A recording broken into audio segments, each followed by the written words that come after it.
win, and certainly we can try to build on momentum here. What was it like the first full practice after the win on Sunday? Did you notice any difference? You see guys really focused now? Yeah, I think, you know what, I think they've been good. I think it's been hard on them with practice, with so much inconsistency with who's in practice, who's out of practice, to get a consistent feel for what's going to happen. But I do think they've been better. I think the guys, you know, you have to be careful to just want to get to the games because we're here. You know, the teams, the best teams I've ever been a part of, we always continue to get better up all the way to the tournament. Whether it be, sometimes it's a really small thing, you know, maybe just a small offensive thing or a small defensive adjustment that you just bought into and it might win you a game. And you know, I think the guys have been pretty good this week. Well, the Raiders controlled their own destiny for at least a third-place finish. Need a little help for number 2. Coach, good luck tonight. It's the first of the final 3 against Detroit. Thank you, Chris, and thank you, Raider fans. Stay with us. Come back. The tip-off. Jesse Deister joins me here courtside at the Nutter Center. This is Wright State University basketball. If you're in the market for a new or used vehicle, the place to score some big savings is at Joe Johnson Chevrolet in Troy. Chris, there's a minute 34 left in that game. It's a 6-point game all of a sudden. We always have But selection that's of where that used vehicles stands. priced under $99.95 in stock. Don't you buy until you give us a try. Come to Joe Johnson Chevrolet. Exit 69 off I-75 north 2 miles. Don't stop till you see the Chevy sign. Or visit us online anytime at JoeJohnsonChevrolet.com. Joe Johnson Chevrolet. We're friends and friends for over 30 years now. When you want to rent great cars at low rates and get free pickup, the name you want to remember is Enterprise Rent-A-Car. They've got the largest fleet and a wide variety of vehicles. Enterprise Rent-A-Car has it all wrapped up, and they're always nearby with more than 15 locations in the Dayton area and over 100 in Southwest Ohio. Visit Enterprise.com or call 1-800-RENT-A-CAR today. That's 1-800-RENT-A-CAR. Pick Enterprise. We'll pick you up. WDSJ Greenville, Dayton, the new Big 106.5, playing Dayton's greatest hits.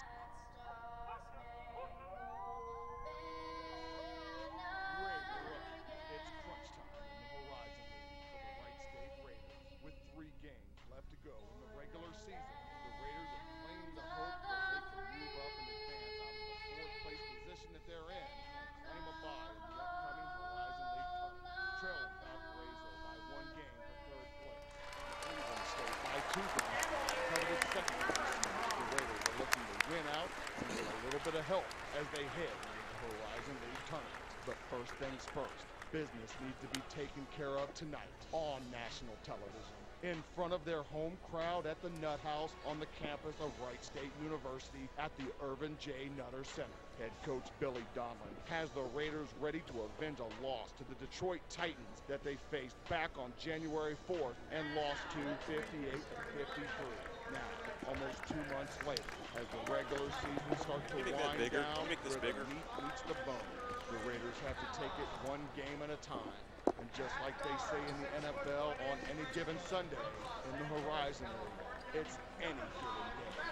Tonight, the Detroit Titans come into hostile territory as the Raiders look to get hot here at the end of the season. Now, let's send it out and get to the action courtside with former Raider great Jesse Deister and your voice of the Wright State Raiders, Chris Collins. Andy, thank you very much. Have a crowd tonight that could be approaching 6,000. A great student turnout here tonight at the Irvin J. Nutter Center, and the next to the final regular season home game for Billy Donlin's Wright State Raiders. If you missed it in pregame for Wright State after the 2 games played last night in the league, Milwaukee losing to Youngstown State. Green Bay a winner over Valparaiso. The Phoenix, congratulations to Brian Wardle and their team for wrapping up the regular season championship. But still, all of the other seeding still is unknown. And for the Wright State Raiders, they do know now. All they have to do is win out. Tonight, Detroit, they have Valparaiso for senior night on Tuesday night here at the Nutter Center, and finish out the season tomorrow, a week from tomorrow, in Chicago against UIC. And if they win all 3 of those games, they've assured themselves of at least the number 3 seed and a first-round bye in the Horizon League tournament that officially begins a week from Tuesday. Jesse Deister joining me here tonight for the Wright State game with Detroit. Jesse, we talked about the importance of this game, and you know what? You look at this crowd here tonight, I think a lot of people were nervous because of the late start, because of television, that there wouldn't be anybody here. But we credit the Raider faithful, the students, a tremendous job. They've just about filled the entire student section. We should have a great atmosphere for tonight's game. For sure. I could barely find a parking spot tonight, and I feel bad for those listening on the radio. I wish they were here feeling this energy. It's really a great energy tonight, and it's going to be a great game. All right, the Wright State Raiders, of course, lost to Detroit earlier this season at Detroit. 58-53 was the final score. Detroit, with a record of 6-7, they're in a logjam right now. They're in a 3-way tie for 5th place. An important game for the Titans tonight as far as seeding is concerned. We talked about Wright State's situation, but at the outset, if you missed it in pregame, Jaron Young, who started against Oakland on Sunday, he will not be available tonight. He hurt his shoulder in practice yesterday. It's a big loss for this team, but Coach Donlin, as you well know, Jesse Deister, this is a deep team and somebody else can pick up the slack. It is. It's a very deep bench, and he's been going to it all year, so it shouldn't be a huge factor, although anyone that is missing out of the lineup is somewhat of a factor. So hopefully they can recover from that and count on the bench. All right, the starting lineups first for the Detroit Titans under the direction of head coach Ray McCallum, losing 4 of their 5 starters a year ago. They went to the NIT. They have a record of 13-15 overall.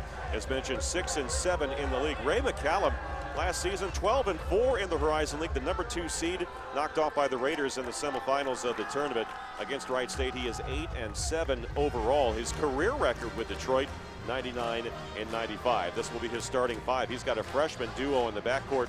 Matthew Grant at 6'1", out of Los Angeles, averaging 8 points and 2 rebounds. Will be joined by Jared Williams, the point guard. He's 6'2", from Danville, Virginia, averaging 8 points and 2 assists. Now their top scorer, averaging about 20 points per game, Juwan Howard Jr. Yes, that's a familiar name. His father did play at Michigan. Juwan actually a transfer to Detroit from Western Michigan. He stands at 6'6", 210, as we mentioned, averaging just under 20 points a game. Another player, Evan Bruinsma, one of the top rebounders in the Horizon League. He is a senior, 6'8", out of New Era, Michigan. He averages 12 points and, as we mentioned, nearly 8 rebounds a game. And their center, one of the prolific shot blockers in the Horizon League, he is a senior, Ukajoku Njoku. He is a 6'10", 220-pounder by way of Oakland Community College. He averages about 4 blocks a game, 2 rebounds, and also 4 points per contest. And for Wright State tonight, they will go with this starting 5. Again, Jaron Young is not dressed for tonight's game. He hurt his shoulder in practice yesterday, so Coach Donlin will go with his starting 5. Cole Darling will start at 1 forward position at 6'8", averaging 9 points and 3 rebounds. Matt Vest at 6 points and 3 rebounds, a 6'5" senior out of Kettering, Ohio. Getting the start in place of Jaron Young is Miles Dixon, 6'1" senior guard out of Glenn Community College in Missouri City, Texas. Up front will be A.J. Packer, coming off his first ever double-double in the win over Oakland. He hit the game winner with under 2 seconds to play. He's averaging 10 points and 5 rebounds, the 6'10" forward out of Butler High School in Vandalia. And Krishan Hopkins will be the starting point guard, junior, 6'1", from Indianapolis, averaging 5 points and 2 assists. All right, Jesse, it's so important for this Wright State team to get off to a good start. It's the wearing of the green night tonight. We're a little ahead of St. Patrick's Day, but everybody receiving a green T-shirt in the crowd tonight, a good turnout, and Wright State wearing their road green uniforms that brought them some luck in that win over Oakland on Sunday. Hopefully it does again tonight. You know, everybody in the gym, the players, fans included, are ready for this jump ball. Njoku will jump center at 6'10" against 6'10" A.J. Packer. And we're underway. The ball control tapped out of bounds. Saved by Krishan Hopkins as it was going out of bounds to Dixon. So a hustle play, and the Raiders have the first possession. Detroit showing a man-to-man defense. It's Dixon off the drive against Williams. He's cut off on the lane line. Back out front, Darling reverses left side to Packer. Packer getting pressured by Howard in the corner. 16 on the shot clock. Out to Hopkins. Now Dixon, right corner Vest. Vest with it, faced up against Njoku. 9 to shoot. Vest outside the arc. Now it's Packer. Feeds it inside, but threw the ball away from Darling. And a turnover. Detroit has it. You know, great ball movement despite the late turnover there. They're definitely making Detroit come out and work on defense. Boy, you'd love to get a basket, especially with the big crowd here tonight. Give the Raiders some energy. Making the catch, Howard against Vest, Wright State's best defender on the floor. Druinsma. Hopkins face guarding Williams. Williams able to get away and make the catch on the left sideline. He now feeds it down to Bruinsma, down the baseline. Against Darling, had it swatted away. It's loose, but Bruinsma gets it back. Left his shot short with the left hand. He puts it in. And that's what we talked about at the beginning of the game. This is what they specialize in, offensive, aggressive rebounds and just putting up shots and going to get the rebounds. Evan Bruinsma, who was in foul trouble in that first half of this first matchup, he scores the first 2 points of the game. We played a minute 20 seconds. Hopkins off the dribble drive. His pass nearly knocked away. It's loose, and Detroit has the ball at midcourt. Got a 2-on-2. Williams, stop and go dribble, leans inside, scoop shot, missed it off the glass. The ball is loosed and kicked and picked up by Darling. Darling to Hopkins. Hopkins, right wing, Vest. Fires it back out front, Darling off to Dixon. Dixon sakes it, goes down the baseline, and he's called for traveling. Shuffled his feet. 2 turnovers on the Raiders early. We got a lot of nerves, a lot of excitement, a lot of adrenaline. I think everybody's going to settle into the game here in a few minutes. So Detroit with the ball and a 2-0 lead with 18:20 to play in the first half. Wright State 7-6, currently number 4 in the Horizon League, a game behind Valparaiso. With the ball is Grant, freshman to Howard, Bruinsma to Williams. Inside, a foul is detected against Wright State, holding A.J. Packer. Nope, foul's going to be called on Miles Dixon. Dixon holding down in under the basket. Yeah, they're sending a little message to Howard cutting through the lane with Dixon giving him an arm check. Howard will inbound on the baseline. He gets it into Bruinsma in the left corner. He'll dribble it to the left elbow. He feeds it on one bounce 5 feet away, left lane line to Howard. Howard step back jumper over. Vest is good. Hey, you just got to credit him right there. It was good defense. Hit that step back. It was great defense, better offense, and that was just a great play. Juwan Howard gets his first 2 of the game. It's 4-0 Titans here early. Vest making the catch on the left wing, out to Hopkins. Hopkins shovels over to Dixon. Dixon throws it inside to Darling. His shot is blocked by Njoku, and Detroit has the deflection. Bruinsma goes right into Hopkins, and it's an offensive foul. Bruinsma, that's his first, the team's first. He probably shouldn't have been handling the ball, but he coming down the court a little bit out of his comfort zone. Probably should have given that up to a guard. Well, this isn't new for the Raiders, especially at home. They struggle sometimes early getting that first basket. Yeah. And boy, once they do, they just need to get into a rhythm. Here's Vest out front to Dixon. Dixon feeds it over to Hopkins on the left wing. Hopkins gets a screen from Packer, goes inside, and he traveled with the ball. He turned it over, shuffled his feet as he passed it to Dixon. We've got 3 turnovers and 3 possessions. It certainly isn't sending the message that they're wanting to send to start off the game. Wright State turned it over 19 times in that come-from-behind win against Oakland on Sunday. Trailing here 4-0 with 17:18 to play in the first half. Detroit coming off a win over UIC, a game in which they trailed at the half.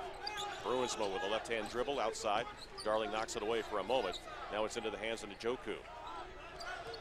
Now Williams. Williams tries to split a double team. He lost the ball on the floor. It's picked up by the Raiders, and here comes Hopkins with it. Hopkins, crossover dribble, trying to navigate between 2 defenders. Out to Darling, left wing Dixon. He goes down into the paint, feeds Packer. Packer pump fake, goes up, it's blocked, and a foul is called on Njoku. And that's his first, and A.J. will get 2 free throws. Detroit's really establishing themselves as the more athletic, more aggressive team right now, and Wright State's trying to find their rhythm. They just haven't found it yet. Well, Coach McCallum, I don't know if this is a fact, but he has got to remember, obviously, players who have returned from last year. The Raiders knocked out Detroit, the number 2 seed in the tournament last year in the semifinals. So every coach looks for a way to motivate his players, so they've come out aggressive here tonight. As Packer hits that first free throw, the Raiders trail 4-1. A.J. had a huge game in that win at Sunday at Oakland. Jesse, he looked so determined in that second half. His first ever double-double, 15 points and 10 rebounds. Here's his second free throw. It's good. Raiders trail by 2 at 4-2. You really look for that senior leadership. Cole Darling scored 10 of his 20 points in that game in the first 6 minutes of that contest. Off the dribble, it's Grant, and he turns it over, a double dribble. We've got a lot of excited players on the court tonight. A lot of turnovers already, just due to nerves and silly mistakes. Yeah, usually with these national TV games, yeah, got to get those nerves out of the way. The Raiders have turned it over 4 times. Detroit, that's their second miscue. Vest lobs it inside. Packer makes the catch. His left-hand layup rolls off the rim. Rebound to Njoku. Bringing the ball back up the floor is Grant, hedged out by Darling. Grant over to Will Howard.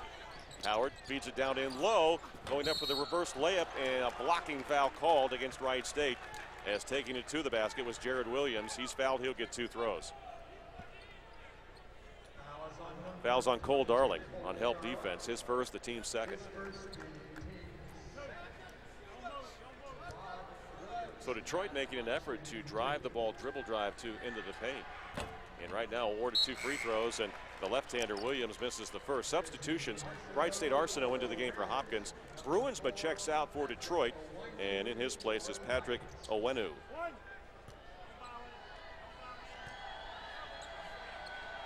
Williams' second free throw is good. It's 5-2 Titans. Darling inbounds to Arsenault. We approach 16 minutes to play in the first half. Detroit with a 3-point advantage. The Raiders have yet to score a field goal. Darling out front, reverses it to Arsenault. Arsenault, high screen from Darling. Back out to the middle to Dixon. Shovels it to Vest. Down the paint. I should say down the baseline, taking it to the basket. And he is fouled, and Matt will get 2 free throws when we come back after this timeout. It's the Titans 5, the Raiders 2 with 15:56 to go in the first half. From the Nutter Center, this is Wright State University basketball. 5-2. Wow. Again, have struggled scoring early. Unbelievable. Oh, wow. Well, they make such a point to get it inside, and you can see what Detroit's doing. They just sag in the middle. They're going to make you hit jump shots. Oh, yeah. Our guys are too afraid to take them sometimes. I know. It's always been the case. Yeah. I wish we had some type of pure shooter who loves to shoot it. Yeah. Let's talk about that when we come back, because there have been opportunities here where they could have taken a couple of shots. Yeah. And the thing coach just told me, he says, he encourages it. He goes, you got a shot, take it. Oh, yeah. Yeah. As a cashier at Kroger, I promise to get you on your way quickly. I know what it takes because I have a family too. At Kroger, you'll enjoy faster checkout and low prices every day. Hi, how are you today? With a smile. Remember, you'll save time with faster checkout and save money with thousands of weekly specials every time you shop. Great food, low prices at Kroger. Now let's get back to the action and rejoin Chris Collins for more Wright State Raider basketball. Early on, the Raiders have yet to score a field goal after our first media timeout with 15:56 to play in the first half. The Titans of Detroit with a 3-point lead of 5-2. The only Raider offense coming from 2 free throws off the right arm of A.J. Packer. Wright State has missed their first 2 field goal attempts, but turnovers have hurt them, Jesse Deister.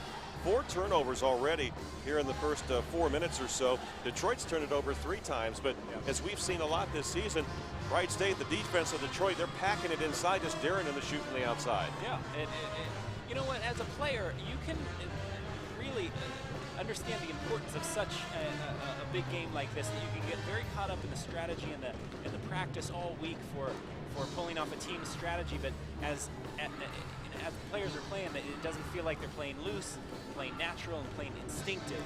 And I think the first team to start to play more instinctive is going to be the team that pulls away. Detroit has made 2 of their first 4 field goals. Balance scoring 2 points for Juwan Howard on a step-back jumper from about 16 feet away.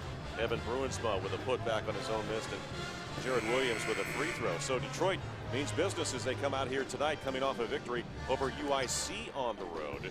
And again, for them, they could move to 500 if they get a win here tonight. And they could even have a chance for the number 3 slot, or the 4 slot especially, because you want to play definitely a home game in that first round of the tournament. So Matt Vest at the free throw line. His first free throw is good. Can't tell you what a great job Matt did defensively against Travis Bader all day Saturday at Oakland, or Sunday, I should say. Just a tremendous job. Of course, Kendall Griffin is out with a concussion, and he is thought of as the best one-on-one defender, and Matt Vest is like 1A. And he did a tremendous job on Bader on Sunday. His second free throw is good. Wright State now trailing by 1, 5-4. Raiders set up their man-to-man defense. No changes in the lineup after that first media timeout. This is Grant out front. Left side to Williams. Williams face up on Arsenault. Williams now finds Grant. Left elbow. Pull-up jump shot off the iron. No good. But that follow by Howard is good. Nobody blocked him out. Just seen this time again. This is their game. This is where they live is the offensive rebounds. They're leading the league in offensive rebounds. Give Juwan Howard credit. He's got 4. He just out-hustled everybody to the ball. Dixon to Arsenault. Arsenault skip pass, right sideline, Vest. Vest looking inside for Darling, but good defense shown by Owenu. The Raiders reverse it left side to Arsenault. Arsenault back to Packer. Packer cross-court Vest. Head and shoulder fake at the free throw line. Pull-up jump shot, partially blocked. It's loose, and Detroit has it in the backcourt. Cole Darling picks up his 2nd foul with 15:01 to play. Silly little foul. Tried to get out of the way of that one. Just couldn't get out of the way in time. You know what I'm seeing, though, is that Detroit is doing a great job of just sagging off and challenging Wright State to shoot the basketball, and we really haven't had someone step up on the Wright State's team and say, I'm the shooter. I'm the one that's willing to take the shots. And as a shooter myself, I'd really like to see even a couple bad shots taken, as long as they're taken confidently, and we just haven't seen that yet. Tavares Sledge and JT Yoho check in. Wilson and Lippert for Detroit. Lippert out front. Owenu to Howard. Howard one-on-one against Vest outside of the arc, looking inside for Owenu, who's working against Yoho. He makes the catch with 12 on the shot clock. He had it tipped away, and the Raiders with a steal. Got a 4-on-3. Dixon trying to take it to the bucket. He draws contact underneath, puts it up off the glass, short. Ball tipped by Detroit. They've got the rebound. And back comes Grant. Grant one-on-one against Dixon. Pull-up jumper with the left hand. Misses it. Weak side rebound. Sledge had it stolen. Ball loose. Arsenault going for the loose ball. And we've got a scrum. It's a jump and the alternating possession. The ball will go to Detroit with 14-14 to play, and the Titans will have the ball leading by 3, 7-4. And again, just a continuation of the obvious Detroit strategy of slinging shots and crashing the boards as hard as they can. Obviously, they did that again, resulted in a jump ball, and another possession for them off a missed shot. So Dixon is out. Krishan Hopkins back in for Wright State. Detroit will inbound. Wilson, an excellent three-point shooter, triggering the pass. He's to Howard. Howard using that big body. He's double-teamed on the left lane line. Forces one up. It's short, and Sledge comes up with a loose ball. Out to Hopkins. Hopkins, cross-court Arsenault. Pull-up jumper from 3. Ring it in and out. Rebound Detroit. Back in transition, Brundage. Brundage in the corner. He finds a wide-open Wilson, and he swishes a three-point shot, and Billy Donlin will lose a timeout with 13:50 to play in the first half as Detroit has opened up their largest lead of the game now at 6 at 10-4. You got to watch out for Wilson. He hit 3 big three-point shots in that win over the Raiders in Detroit. You know, there's a drastic difference right now in mental toughness and aggressiveness. I think Wright State is a very cerebral team. They're going through the motions of probably the game plan, trying to execute a game plan, but Detroit's playing a little more instinctive at this point and putting up shots and just crashing the board and playing hard. Well, we know Valparaiso will be rooting for Detroit here tonight.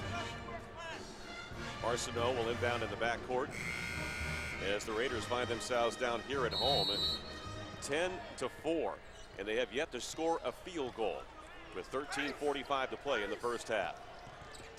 Arsenault with the dribble, getting away from Brundage out front, back to Vest. Short pass over to Sledge, looks left, goes back to Vest on the right wing. Vest taking it to the basket. He's double teamed, out to Sledge left open. Sledge over to Hopkins. Hopkins out front, back to Arsenault. Skip pass, Yoho. Yoho going down the baseline.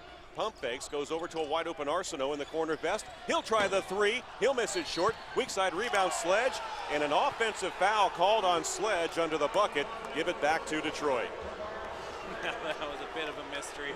I must have missed something there, but you know, he's shaking his head saying he wasn't even involved in the play. But our officials tonight: Mike Sanzier, Craig Borowski, and John Hampton. Hampton making that call under the bucket. Brundage on the left point over to Williams, or Wilson, I should say. Wilson double teamed, gets it back to Brundage. It's knocked out of bounds, and last touch by Detroit. A turnover. Good defense by Reggie Arsenault, tapping that ball off of Brundage and out of bounds. Let's see if the Raiders can get something going offensively, Jesse. They have yet to score a field goal. We've played nearly 7 minutes of the first half. They've got to capitalize on this turnover, this forced turnover. for Detroit and really build on that. You know, it really doesn't take much to spark some energy on the court. So hopefully that did. It's hard to dribble penetrate, and that's what you like to do offensively when they pack it inside. Somebody's got to hit a jump shot. Yep. Arsenault over to Packer. Packer with a couple of dribbles out front. Good overplay by Wilson on Hopkins. Raiders go to Yoho. Now it's Arsenault. Arsenault off the Sledge screen to Packer. Packer holding it over to Yoho. Yoho, Sledge. Still outside of the arc are the Raiders. Now it's Yoho. He finds Arsenault on the baseline. 15-foot jumper. Too strong. Rebound Detroit. Back comes Wilson. Bringing it up himself after the board. Wilson goes to Owenu. Owenu now gets it back into the hands of Brundage, a starter earlier this year, now coming off the bench. Good size guard. Pull-up jump shot. Owenu at the free throw line. Misses it. Good rebound hustle by Sledge. Over to Hopkins. Raiders trail by 6. Hopkins leaves it for Arsenault. Now Sledge on the left wing.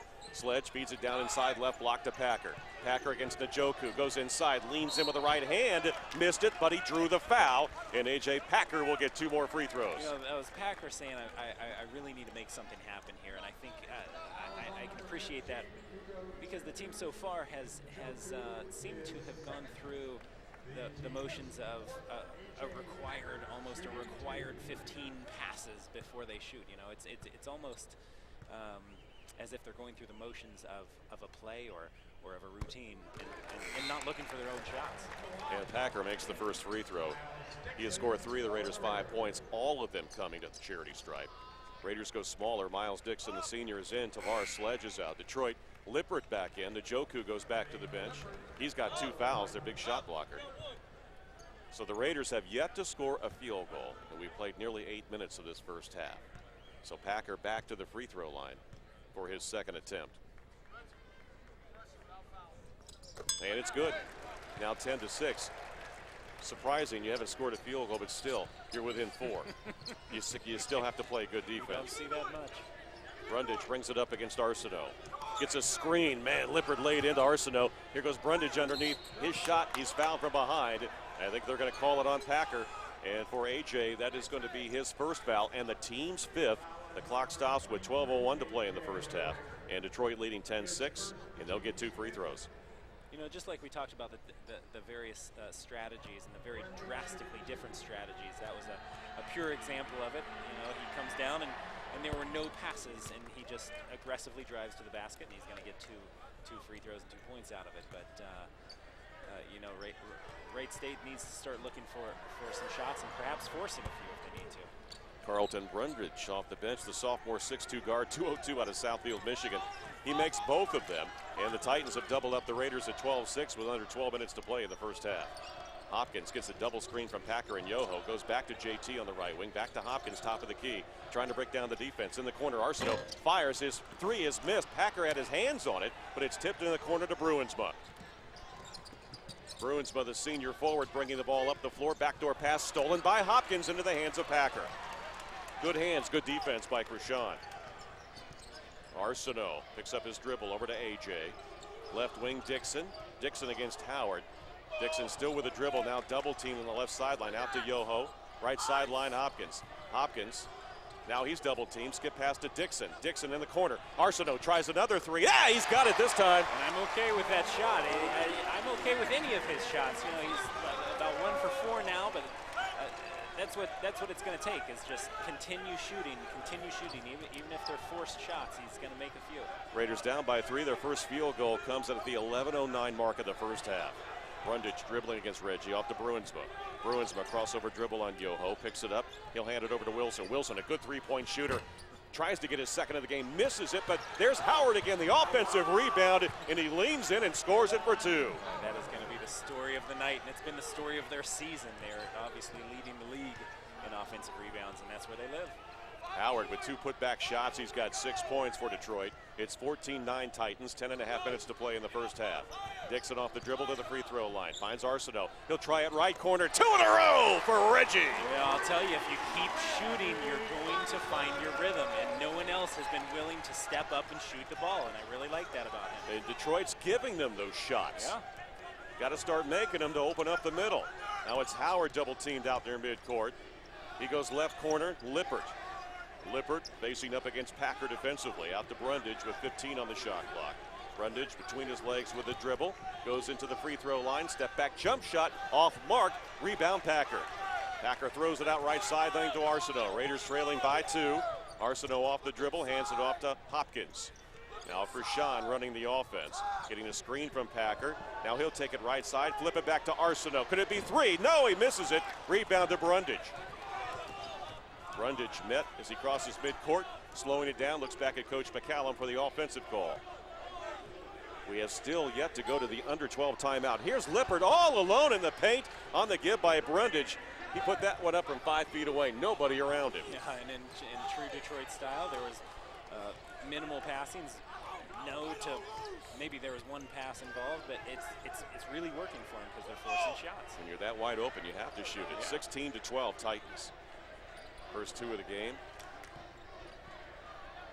Arsenault down inside to Packer. Packer against Howard. He goes down. Flip back out to Hopkins. Now Arsenault.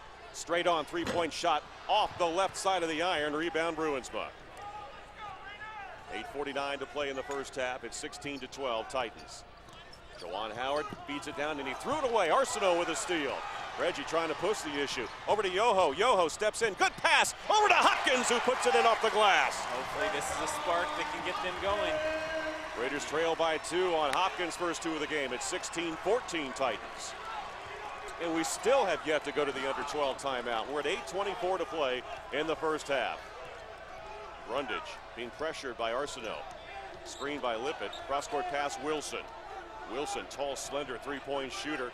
He gives a little give and go inside. Lippert lays it in and he's fouled. He'll get a chance for a 3-point play. He'll get that free throw when we come back after this break. With 8:10 to play in the first half, it's the Titans 18 and the Raiders 14.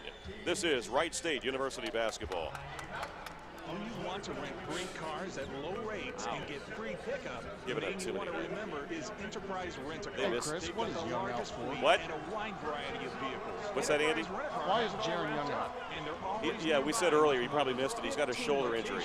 Okay, that's Yeah, he's not even dressed tonight. I'll mention that again. Ohio. Visit enterprise.com. You can tell they're missing him, though. I looked at the stats. Oh, It's yeah. like Today, that's 1-800-RENT-A-CAR. Pick Enterprise. We'll pick you up. If you're in the market for a newer used vehicle, the place to score some big savings is at Joe Johnson Chevrolet in Troy. Joe Johnson Chevrolet has the area's best selection of both new Chevrolets and certified pre-owned vehicles. Plus, we always have a great selection of used vehicles priced under $99.95 in stock. Don't you buy until you give us a try. Come to Joe Johnson Chevrolet. Exit 69 off I-75 north 2 miles. Don't stop till you see the Chevy sign. Or visit us online anytime at JoeJohnsonChevrolet.com. Joe Johnson Chevrolet. We're friends and friends for over 30 years now. Let's get back to the action courtside with the voice of the Wright State Raiders, Chris Collins. Juwan Howard leading the way with 6 points, 2 on putback buckets. Detroit shooting just under 47% in the first half. The Raiders at 23%, Jesse Deister. Free throws keeping them in the game. They're 6 out of 6, only trail by 4 right now. But offensively, they got to start getting something going. 3 for 13. 2 of those buckets coming from 3 off the right arm of Reggie Arsenault. They've got to start hitting some mid-range jump shots to open up that middle. No penetrating against this Detroit defense. Well, and in order to start hitting shots, you've got to start taking shots. It seems like Reggie Arsenault is the only one on the floor willing to step up and take a shot. It's amazing the power of confidence, what it can do to a team.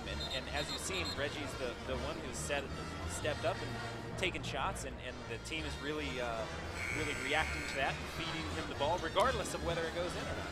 Detroit dominating in the paint, Jesse. They've outscored the Raiders 10-2. Second chance points, 6-0 on 3 offensive rebounds. Yeah. They've out-rebounded the Raiders by +7 here in this first half. Juwan Howard, he's come to play here tonight on the big stage. He's got 6 points, 2 rebounds, both of those offensive rebounds. As we come back, Lippert misses the free throw, and Wright State gets the rebound to Sledge. Reggie did not start the game, running the point. Works against Grant, the freshman. Boy, Detroit really sagging inside on their defense. High screen set by Packer for Arsenault. Still dribbling with it. Hands it over to Sledge. Left corner back to Hopkins with 14 to shoot. Hopkins finds Packer down inside. The defense collapse on AJ with 9 to shoot. Back out to Vest. Hopkins. Hopkins fakes the pass, goes inside. Off to Packer. Pull-up jumper. Right side is good from 15 feet away. Good patience. Finally stepped up and took the shot. For 7:30, we still have the under 8 timeout to play. Bruinsma makes the catch. Hesitation dribble. Goes to the left. Left lane line. Feeds it back out to Howard. Howard works against Vest with 18 on the shot clock. Wants a screen from Bruinsma. Howard picks up his dribble. Goes middle of the floor to Grant. He'll shovel it down inside. Bruinsma makes the catch on the right block. Fadeaway jump shot is up and good. Ball into the hands of Lippert, who's provided some production off the bench. So Lippert scores the bucket. He's got 6 off the bench for Detroit. It's a 4-point lead for the Titans at 20-16. Arsenault, high screen from Packer. Gives it up to AJ. AJ one dribble to Sledge. Sledge over to Arsenault. Arsenault weaving his way through 3 defenders. Back out to Packer. Packer feeds it down left block to Sledge. Sledge, couple of dribbles, picks up over to Hopkins with 8 on the shot clock. Hopkins needs to create here. Hopkins pull-up jump shot inside the 3-point arc is off the rim. Detroit the rebound. Had to settle right there in that possession. Howard, Bruinsma, catch and shoot from 3. He's got it deep in the right corner. Bruinsma extends the Titan lead to 7 at 23-16. Detroit finding some open shots here in this first half with 6:07 to play. Hopkins tried to throw to the light block, but it's kicked away by the Detroit defense. When we come back, Wright State will put it in play underneath their own basket with 6:04 to play in the first half, and Detroit leading Wright State 23-16. This is Wright State University basketball. The all-new WCW is the place to be for the best celebrity gossip show on TV. TMZ, every night at 7. Catch up. At 7:30, it's Family Guy, as politically incorrect as ever. Well, why are they trying to publicly humiliate me like this? I mean, what's the purpose? Ooh, shiny red ball. All part of a new lineup full of gossip and laughs on the all-new Dayton CW. Bud Light presents NFL Fan Delights. Should I put these Bud Lights on your tab? Just was in Too many droughts. This is from the team I saw on Sunday. No. Well, you got Darling on the bench with 2 fouls. That second foul is stupid. It's only weird if it doesn't work. Bud Light. They just got to hang close. Here we go. Yeah, I can't believe they are this close, actually. Detroit has the opportunity to be blowing them out. Join Chris Collins and the Wright State Raiders right here on Big 106.5 WESJ. Raiders control their own destiny as far as securing the number 3 seed in the Horizon League tournament. However, they find themselves down 23-16 here in the first half to Detroit at the Nutter Center with 6:04 to play.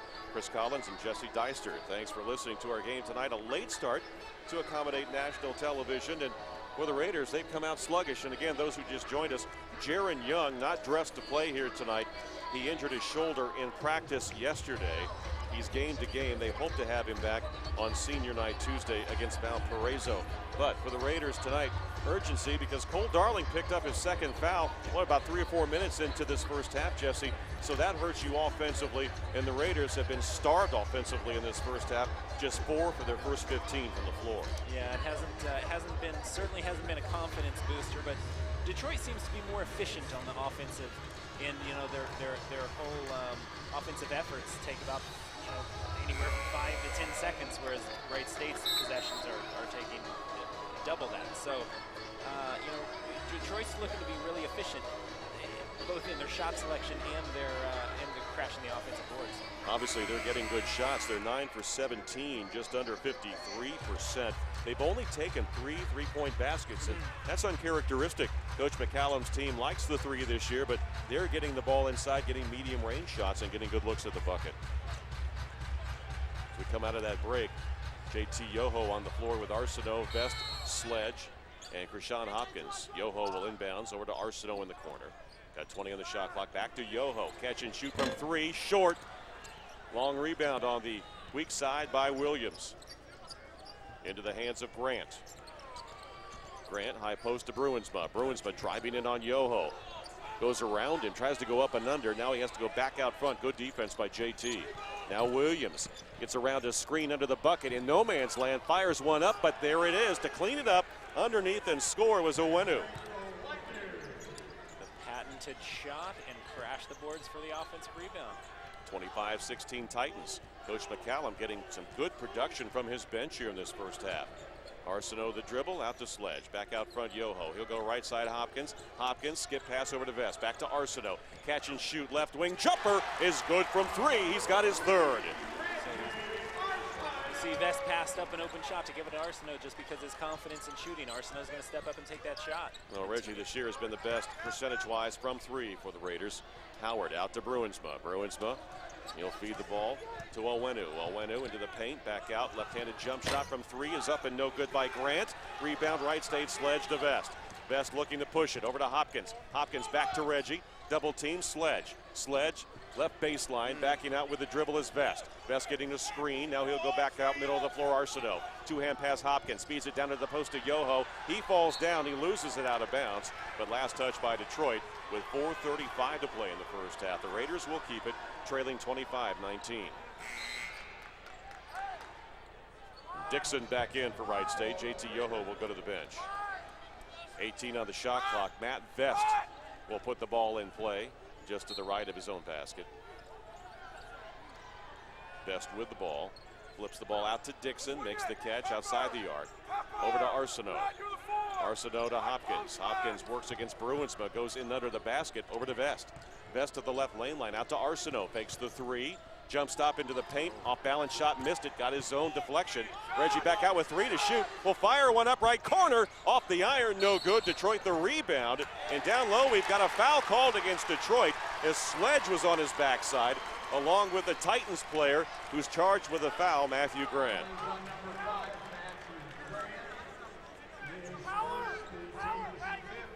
It's 5 team fouls for the Titans.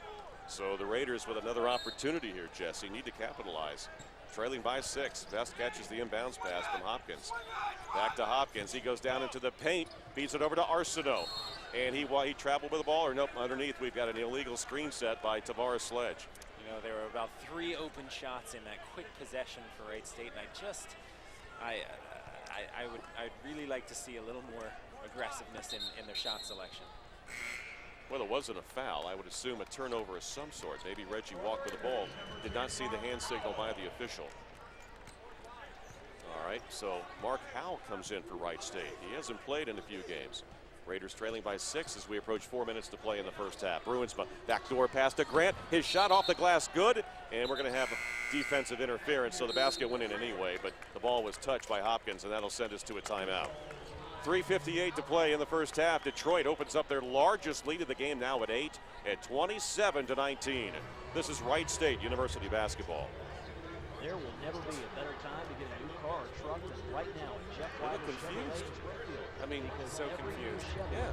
You know, if I hadn't seen any other game, I would say that Wright State is too scared of the system, almost scared of the coach. I hate to say it, but it's almost like the players are scared to be aggressive. They're just playing in the system, passing around the arc 15 to 20 times.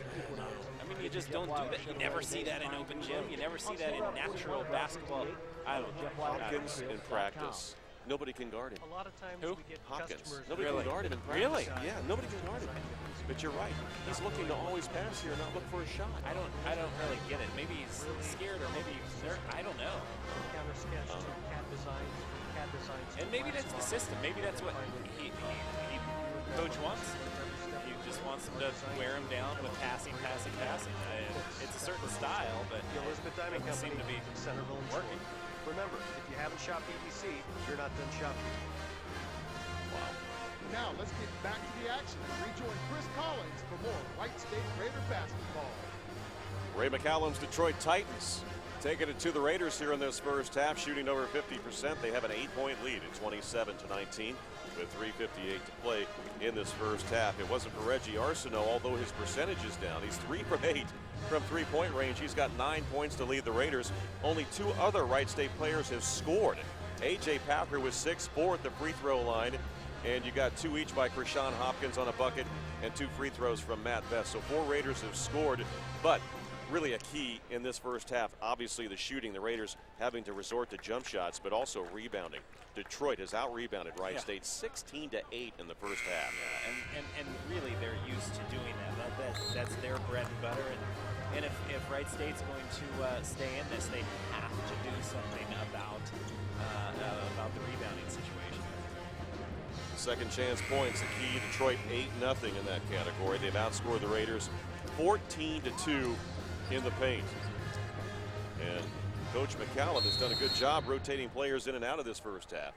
He's used 9 of the 10 players available. And Detroit showing some three-quarter court 2-2-1 zone press as the Raiders break it, just to take a little time off the clock. Now it's Hopkins out front. Detroit showing a 2-3 zone now, Jesse. Changing up their defense. Could be good for Wright State as they haven't found their rhythm in the man-to-man. Here's Hopkins, a long 3, misses it from the right corner, but a hustle rebound by Dixon. With 3:30 to play in the first half, Wright State trailing 27-19. Dixon strong to the bucket, out to a wide-open Best, steps into a 3 and drains it. I think that change of defense actually helped Wright State more than it did Detroit, and I wouldn't be surprised if they went back to man-to-man next possession. 27-22 after the 3-point basket by Matt Vest. Howard with a tough shot at the free throw line, off the mark. Rebound goes out of bounds, and it was last touched by Wright State, so it stays with Detroit. With 3:07 to play first half, the Titans leading by 5 at 27-22. Howard will inbound on the baseline with a fresh shot clock. Inbounds pass knocked away by Howell. He stole it, tried to save it, but Detroit picks up the loose ball. And on the right sideline, we got a hand check foul called as Williams had the basketball, and the foul called against the Raiders. That's going to be their 17th foul, and the 1-1 for Detroit with 3:01 to play in the first half. And Williams at the line. Freshman Mark Howell picks up the personal. So Williams at the line, a 77% free throw shooter. He's got 1 point here tonight, and he'll get the bonus as he makes that first one.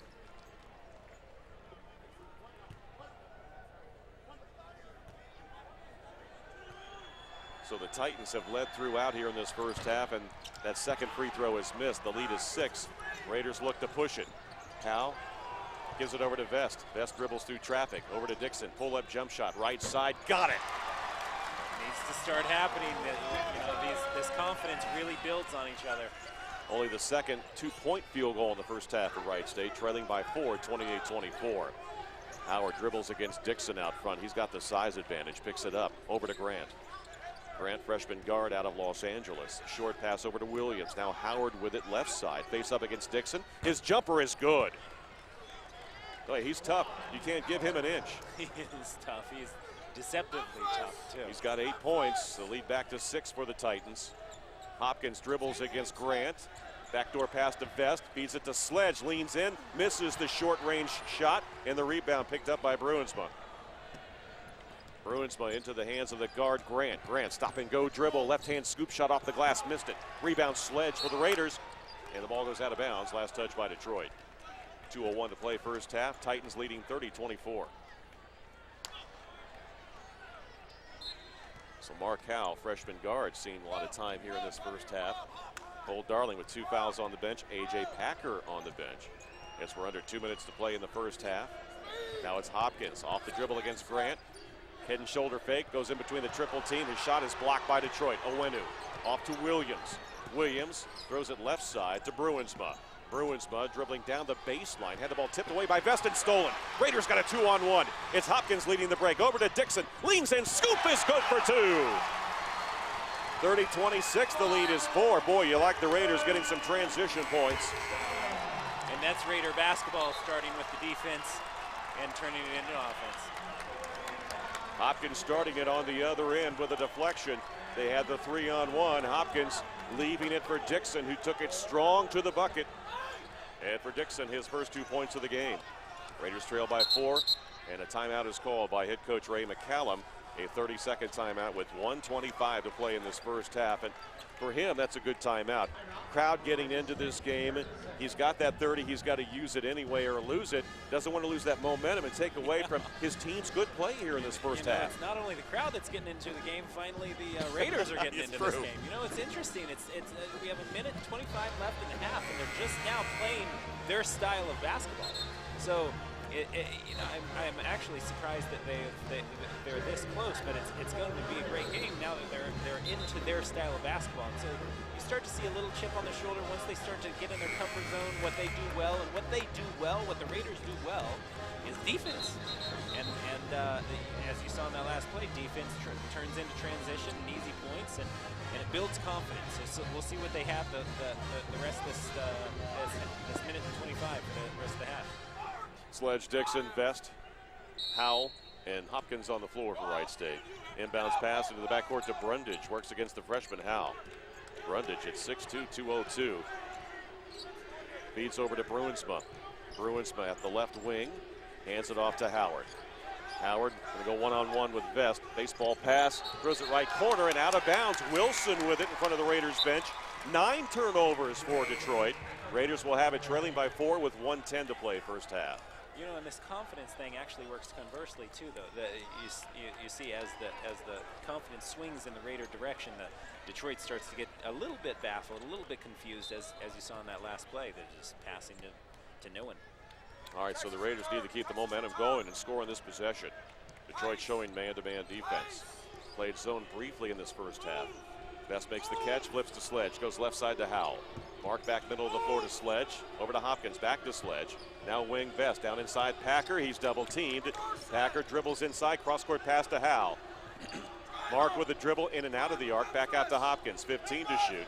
Now it's Packer to Hopkins. Hopkins, one-on-one, tries to get his man in the air out to Packer. Packer launches a 3 out front, got it! Downtown from AJ, and the Raiders trail by 1 with 35 seconds to play first half. Very interesting sequence of events. This confidence boost has really worked in the favor of Raiders. Boy, trailing by 9 at one point in the first half. The Raiders struggling to find offense. Had 9 3-pointers in the come from behind win over Oakland. They keep throwing them up there, and A.J. Packer's drawing them to within 1. 2-second differential on the shot clock and the 35-second clock. Here's Howard off the screen. Howard double team, cross court out front to Bruinsma. Bruinsma 4 seconds, step back 3, off the iron, no good. Rebound Howell, he won't have a chance to get it off. But the Raiders able to come back and draw to within 1 here at the half. The Titans take the lead at 30-29 as both teams head to the locker room for halftime. Stay with us. Halftime report is coming up next. Again at the half, it's Detroit 30 and Wright State 29. This is Wright State University basketball. This is so weird. Isn't it something? Unbelievable. Oh, wow. 30. Interesting. Outscored 10-3 run since the 4-minute mark. It's my job to expose the big issues, bring about positive. We find the truth in every story we cover and showcase what's working in our community. 2 News. Working. 2 News. Working for you. I did. That's amazing. 9 for Packer. I cannot believe that just happened. Sledge has 7 rebounds. 7 of the 13. Nice to know somebody can rebound. Yep, might leave them in there. Keep them from getting offensive boards. Wow. Delicious taste. Well, you know what they say.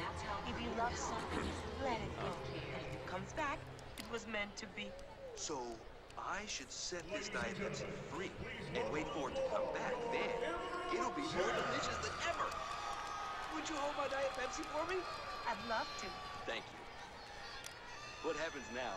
Go, get out of here. It can't come back to you if you're standing next to it. Thanks, Sophia. I'll wait for you, Diet Pepsi. The only thing better than an ice-cold Diet Pepsi is a free ice-cold Diet Pepsi. Love every sip at DietPepsi.com. If you're in the market for a newer used vehicle, the place to score some big savings is at Joe Johnson Chevrolet in Troy. Joe Johnson Chevrolet has the area's best selection of 8 of their 9 players have scored. Pre-owned vehicles. Plus, we always have a great selection of used vehicles priced under $99.95 in stock. Don't you buy until you give us a try. Come to Joe Johnson Chevrolet. Exit 69 off I-75 north 2 miles. Don't stop till you see the Chevy.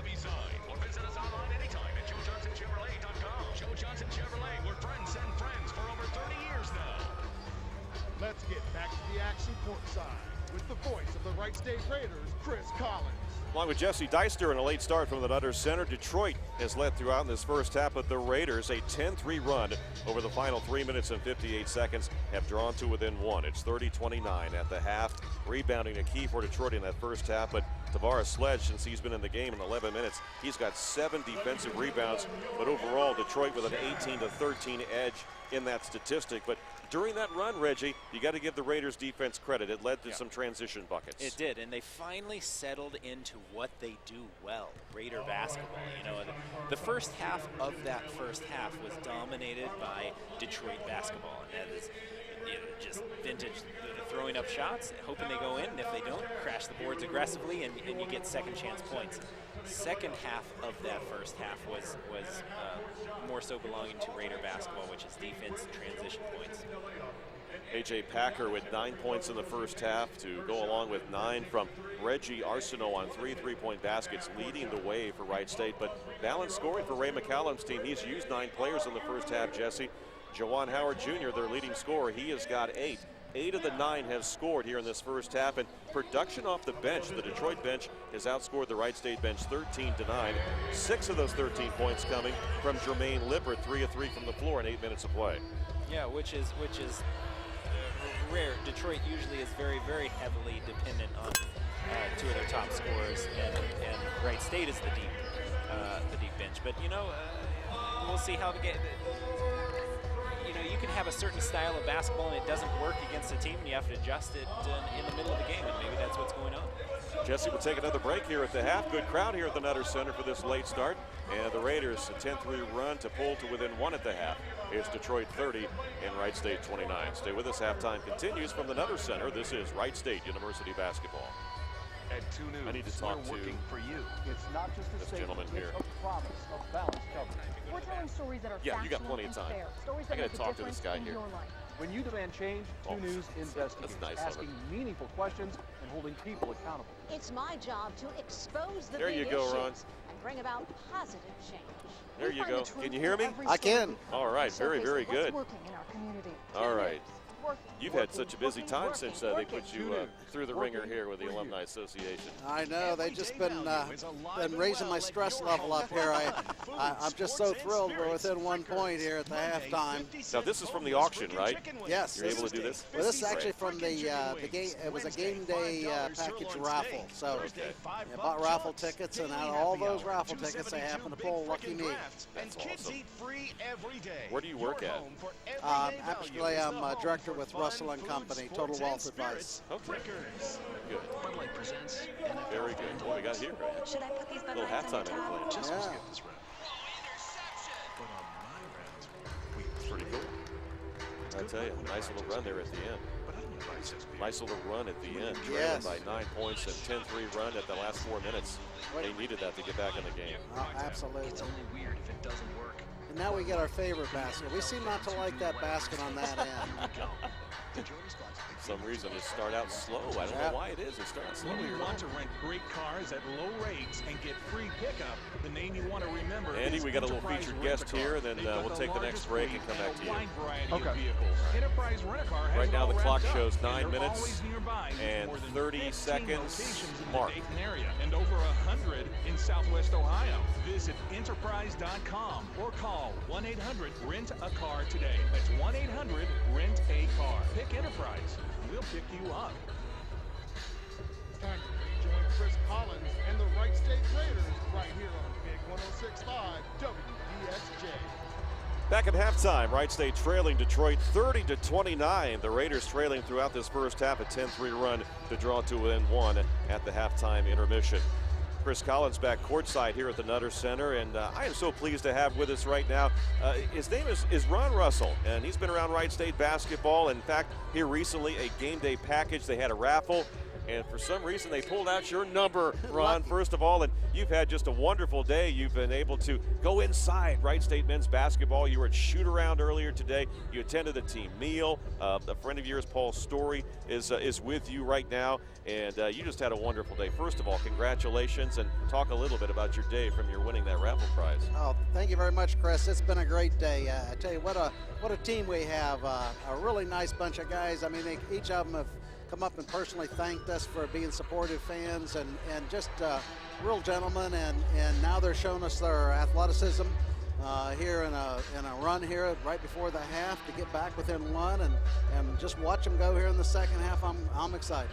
You know, Ron, you talked about how the team, each one of them came up to you and Paul earlier today, you know, during practice, shook your hand, introduced themselves. The coaches took the time to do that also. You got to see what they go through as they prepare for a game. That had to be a very interesting and something very memorable for both of you. Oh, it truly was, and it's amazing what they go through. I mean, we were out here at 4:30 with some pretty strenuous practice getting ready for the game.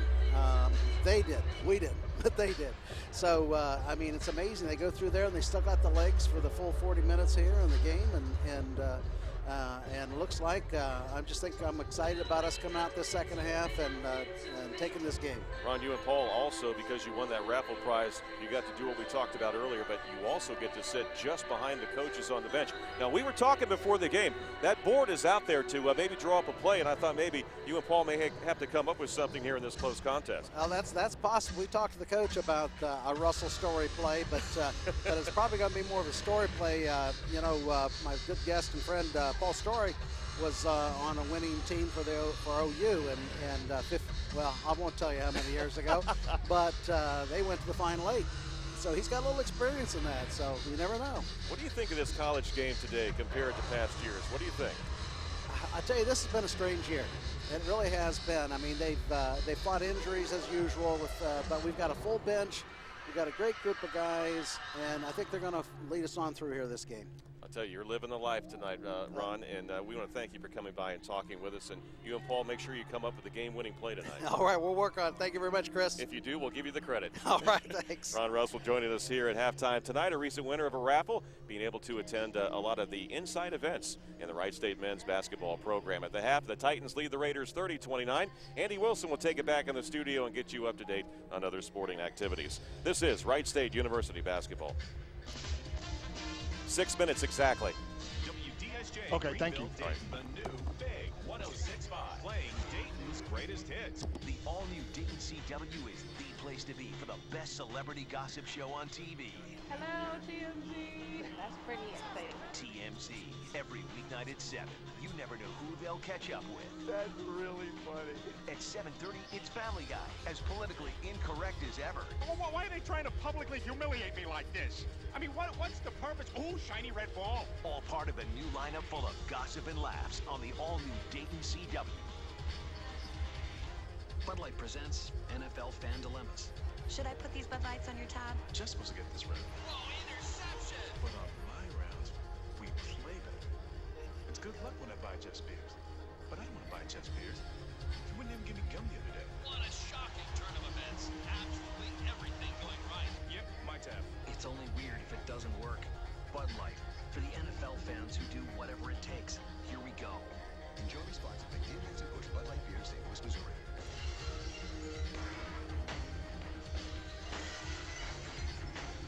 Good evening and welcome to the halftime show. Well, actually, this is the halftime scoreboard show, but not a whole lot of scores to run down today, as there are no top 25 teams in play this evening or today at all. So today is for the middleman, all the mid-major teams, and a focus on some of these teams that could be upsetting, just like Horizon League teams. This coming tournament, March Madness, is approaching. Tonight, the only other Horizon League go was Oakland, went out to UIC, and Chicago has still not won a game at home. 17 straight losing games. They lose 86-71, are 0-14 in the league. Still have 2 games yet to play, and the final one at home, senior night for UIC, where they will play against our Wright State Raiders. At the half right now, of course, it is 29-30. Wright State down by 1 at the half. Now, a couple other games of note. Last night, Milwaukee at Youngstown State. Youngstown in overtime took it 88-83. both teams go to 6 and 7. So there's, as of right now, a 3-way tie for the 5th place, and if Detroit can pull this off this evening and Wright State doesn't get it out, then there's going to be a 4-way log jam for that 4th place going into this evening. And also last night, big game, biggest of all games, they basically just locked it down. Everybody already knew that they were going to Green Bay for the tournament, and they won last night, beating Valpo 67-53, 12-2 right now, 1st place, and of course locking up at least a share of the Horizon League regular season title. Valpo falls to 8-5 and holds on to that 3rd place spot. Tomorrow at 2 p.m., Milwaukee's at Cleveland State, 6-7 Milwaukee taking on the Vikings at 9-4, holding on to that 2nd spot. And at 4, Youngstown 6-7 at Valpo, 3rd place, 8-5. One other game of note tonight, Mercer took on last year's darlings of the tournament, Dunk City, the FGCU, Florida Gulf Coast Eagles, and the Eagles come out on top, 75-61. Now let's get you back out courtside to Chris and Jesse for the second half of the Wright State, where they are trailing right now, 29-30. And the Raiders trailing 30-29. We're working for you. I'm sorry, I heard a gap there. It's a promise of balanced coverage. All right. Stories that are factual and fair. Computers in our minds of their own sometimes. Is it really? I feel When you bad demand for you change, guys. 2 News investigates, asking meaningful questions and holding people accountable. It's my job to expose the big issues and bring about positive change. We find the truth in every story 1, 2, 3, we cover 1, and 2, 3. showcase what's working in our community. 2 News. Working. 2 News. Working. Okay, who's in foul trouble? Market for a newer used vehicle, the place to score some big savings is at Joe Johnson Chevrolet in Troy. Joe Johnson Chevrolet has the area's best selection of both new Chevrolets and certified pre-owned vehicles.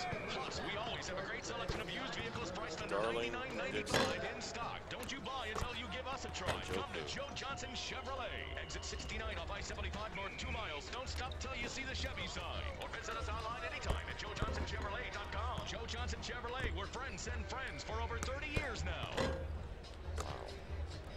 Now let's get back to the action and rejoin Chris Collins for more Wright State Raider basketball. Well, thanks to Andy Wilson. Back in our studio at the half, Wright State trailing Detroit 30-29.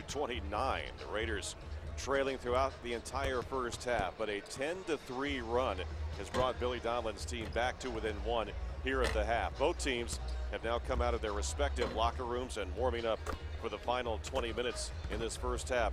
You look at the score sheet, Cole Darling did not score in that first half. He had 1 rebound. The reason he only played 5 minutes, he picked up his 2nd foul just 5 minutes into the first half, had to sit on the bench, took away some firepower. For the Raiders, Jesse, they go 9 for 25 in the first half. 13 of their 25 field goal attempts had to be attempted outside the 3-point arc. But as you said, Detroit is really packing it inside, not giving the Raiders an opportunity to dribble, penetrate, so somebody's got to hit those jump shots. They're not, and it's an obvious strategy of Detroit, and a good one at that. They're going in with a great game plan. Obviously, coaches has come in with a great strategy, but Wright State has to combat that with just made shots. Not only made shots, but shot attempts. They're spending so much time passing around the arc and wearing them down defensively that they're not getting the attempts up that they need to. Well, for Detroit, Juwan Howard, he's one of 8 players of the 9 who have played in that first half. He's got 8 points, and he's been able to hit some tough shots. He, along with off the bench, they've had great production too. Jermaine Lippert is 3 for 3 from the floor. And you look at offensive rebounds, 5 of the 18 rebounds for Detroit in that first half. Early on, they were able to get some second chance opportunities, but being able to negate that was Tavares Sledge for Wright State. In 11 minutes, he played off the bench, had 7 rebounds. He didn't score, but he had 7 defensive rebounds, which I think was key as the Raiders made that 10-3 run late. Yeah, that's exactly right, and that's exactly what they need to do in the second half to ward off their Detroit's offensive rebounds. You know, if Detroit has a free run at the basket with their offensive rebounds, they're going to run away with it again in the second half. Raiders will have the first second half possession, same starting 5. Packer and Darling, Vest, Hopkins, and Dixon. Howard out there along with Grant Williams, Bruinsma, and Njoku with 2 fouls. Now, Darling with 2 fouls, Dixon with 2 fouls, Njoku with 2. The only players with more than 1 in this game. Inbounds pass to Hopkins, being pressured by Bruinsma in the backcourt. Hopkins now will cross the midcourt line. Wright State trailing by 1. They have not led the whole game, and a pass inside for Vest. was too far in front of him, and the Raiders, as they did on their first possession in the first half, turn it over. Classic example of being too concerned with running a play than playing instinctively. 8 turnovers for Wright State. Detroit will see if they can capitalize on the miscue. Howard gets a screen from Njoku, downs the baseline. Runner with the right hand, left it short. Rebound Darling, but he had it stolen away by Njoku. He finds Howard in the corner, launches a 3, and makes the Raiders pay. The lead is at 33-29 on the second chance points by Detroit.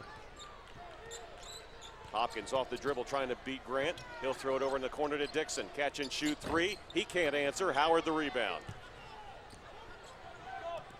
33-29 Titans. Howard hands it off to Williams. Williams, one of 2 freshman guards starting for Ray McCallum.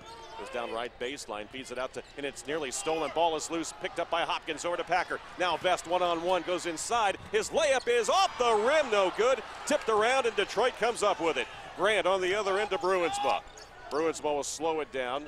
Back over to Grant. Grant dribbles the ball back out front and will redirect the offense for the Titans, wearing their road red uniforms trimmed in white. 18:39 to play. Titans up 33-29. High post to Bruinsma, and a reach around foul, and that's Cole Darling. That's going to be his third foul, a minute and a half into the second half. You know, and all of his fouls thus far have just been ticky-tack fouls, and he's working himself out of game time right now. And Tavares Sledge with those 7 rebounds in the first half will spell Darling, who goes back to the bench. So the Raiders, just looking for some offense, lose one of their top scorers in Darling. And Howard inbounds to Bruinsma. And a traveling call on Bruinsma. A little sloppy here to start the second half for both teams. Seeing a repeat of what happened in the way that the game started. So we'll see which team settles into their style of basketball first, because I think that's going to be important. 33-29 Titans. Hopkins at the point. Crossover dribble, takes it into the paint. Back out to Packer. Outside the free throw line, jumper is good for A.J. Packer, who's now got 11. It's a 2-point lead for the Titans. Grant, the point guard, being pressured by Dixon. He'll feed it down the baseline. Bruinsma, runner is up and good, as he was able to navigate between 2 defenders on the left baseline. Back comes Wright State's Dixon. Dixon into the paint. He had the ball stolen away as he dribbled right into a quadruple of Detroit defenders. Howard comes back with it. Howard spinning, had the ball stripped away. Loose gets it back on the baseline. He feeds it to Njoku, and it's stolen by Vest. 3-on-2. Here's Hopkins with it. Hopkins puts one up off the glass, but he is fouled. And Krishan will get 2 foul shots as the Raiders find themselves down by 4 with 17:40 to play. Well, the last few possessions have been a bit more lively, a bit more instinctive, and I think we're going to see a lot more points be put up on the board as soon as both those teams really settle into the role of instinctive basketball. And Krishan Hopkins will go to the free throw line for Wright State. He's got 3 assists and 2 points in this matchup as he hits the first free throw. Hopkins, a 74% shooter at the charity stripe. Reggie Arsenault checks into the Raiders lineup. He replaces Miles Dixon. Say Hopkins missed that first one, but he gets the second one. So it's 35-32 Titans. 3-point lead as Arsenault putting pressure on Grant. Now the ball into the hands of Howard. Launches a 3 over Vest. It misses, and picking it up in the corner is Hopkins. Hopkins quickly back for the Raiders. He feeds the ball over to Arsenault on the left wing. Arsenault to Packer. Left corner. Baseline drive by Vest. Cut off. He's double teamed. Gets it back out to Sledge. Sledge, right corner, wide open as Hopkins. His jumper, good! Outside the 3-point line. Game is tied at 35. The first time the Raiders have tied it since the outset of the game. And Ray McCallum doesn't want the crowd to get into it, and he will use a timeout. Nearly 3 minutes into the second half, the Raiders trailing by 1 at the half have now drawn even, Jesse, on the 3-point bomb from Krishan Hopkins. Boy, you know, it's about time. So, once shots start dropping, it's really going to get a lot of energy in here, infused not only into the building but into the team. It's really exciting to see how fast a team can spark just based on a couple good plays, and both offensively and defensively. And Jesse, you touched on it. You're not having a fine shooting night, but you can't stop shooting. You got the ability to do it. Hopkins was wide open in the corner. You've got to take that shot. Yeah, absolutely. And even if it wouldn't have gone in, I would have called it a great shot. And that's what the Raiders need to start doing, is just taking more shots, more attempts at the basket. And you know, I definitely am a fan and appreciate their patience, but passing up good opportunities is not going to score them points. Well, this is the second time through the teams in the Horizon League, and it's really no secret. You know what everybody does, and for the Raiders, everything starts with a dribble penetration like most teams, but you clog it in the middle because if you're not a consistent outside shooting team, but you know, they've got the guys who can do it. They've just got to gain that confidence. The three ball was able to get them back into that game at Oakland, and here tonight they've been able to get back into this game. They now have 6 3-point baskets on 15 attempts. Half of their field goal attempts for Wright State have been outside of the arc, and the reason for it is Detroit not showing any respect for that outside shooting, just packing it in the middle. Yeah, they certainly have, which is an interesting and quality strategy. So Wright State really needs to come out and not only put up some shots, but actually put up some numbers and put the ball in the basket. And that's really what gets both the team and the crowd into it, is a few made baskets. So momentum here has swung back into the Raider direction. We'll see what they can do with it out of this timeout. No, you played on some teams with some excellent three-point shooters, including yourself. You guys never felt that you didn't have the confidence to make one. You, Seth, Kane Dolabo, at no time did you think that when you had the wide open three, you weren't going to hold on to it. That is an interesting dynamic of the team that I played on as opposed to this team. All of it, we did have a lot of good shooters, and I come from the mentality of shooting quick and shooting often. And certainly I played on a team that did that, but it would be nice to see a couple of the players here on this Raider team particularly just be pointed out as the shooters. And really, Reggie Arsenault has been the guy, at least tonight, to step up and say, I'm going to be the shooter, I'm going to be the scorer if nobody else is. 17:03 to play after the timeout. Detroit will put the ball in play at midcourt on the sideline. Cross from us, and Wright State goes into their man-to-man defense. Inbounds to Brundage into the game. Big physical guard works against the smaller Reggie Arsenault. Arsenault applying some pressure out front. Brundage backed up to near midcourt. Boy, Reggie really putting some pressure on Brundage. Brundage nearly lost it. He's double teamed over to Bruinsma. Now Bruinsma, he'll shovel it over to Wilson. Wilson with 9 to shoot. Raiders really pressuring the perimeter. Now it's Brundage. Brundage getting around Arsenault, pushing off with the left hand. Scoop shot is good. Boy, you hate to see that happen. The great defense throughout the shot clock, and they finish it off. Brundage able to use that left arm to free himself up. Here's Hopkins to the bucket. His shot is blocked. Sledge had it for a moment, but it's last touch by Detroit with 22 on the shot clock and 6:19 to play. 37-35 Titans. The Raiders have never led in this game. Quickly up off the bench, taking off his warm-up is JT Yoho, and he will replace A.J. Packard. So the Raiders go small here with 16:19 to play. And Hopkins will inbound on the baseline. Rashawn holding the ball over his head, needs some help, flips it to midcourt where Vest will go back and catch it on a hop at the backcourt. Matt, the senior, getting a screen out front from Yoho. Vest still with the ball. Vest hands it off to Hopkins with 11 to shoot. Hopkins one-on-one against Bruinsma. Hopkins stop and go dribble, feeds it in the corner. Three-point shot is up and short, but Vest gets his own rebound. Head and shoulder fake, puts it up, no good. Ball battled for, goes out of bounds, and it stays with Wright State. No, it goes to Detroit, as the official on the far sideline said it was last touched by the Raiders. So Detroit will put it in play after the official timeout with 15:56 to play, and the Titans leading by a deuce, 37-35. This is Wright State University basketball. The all-new Dayton CW is the place to be for the best celebrity gossip show on TV. That was a good timeout by McCallum. TMZ. It took the crowd out. Well, he's done that all night. Yep. He knows what he's doing. Yeah, he does. He really does. As politically incorrect as ever. He didn't have to coach the last few years with his son on the team. They just went out and played. They had this guy named Doug Anderson who could jump out of the gym. He was kind of like Jaron Young. He had some amazing dunks. Bud Light presents NFL Fan Dilemma. Jason Khalif. How's Callum doing this year? I haven't seen, but he comes off the bench for Sacramento. Not too bad. First-year player. Yeah. But I don't want to buy Chess beers. He wouldn't even give me gum the other day. What a shocking turn of events. Absolutely everything going right. You, my tab. It's only weird if it doesn't work. Bud Light, for the NFL fans who do whatever it takes. Here we go. Enjoy this concept.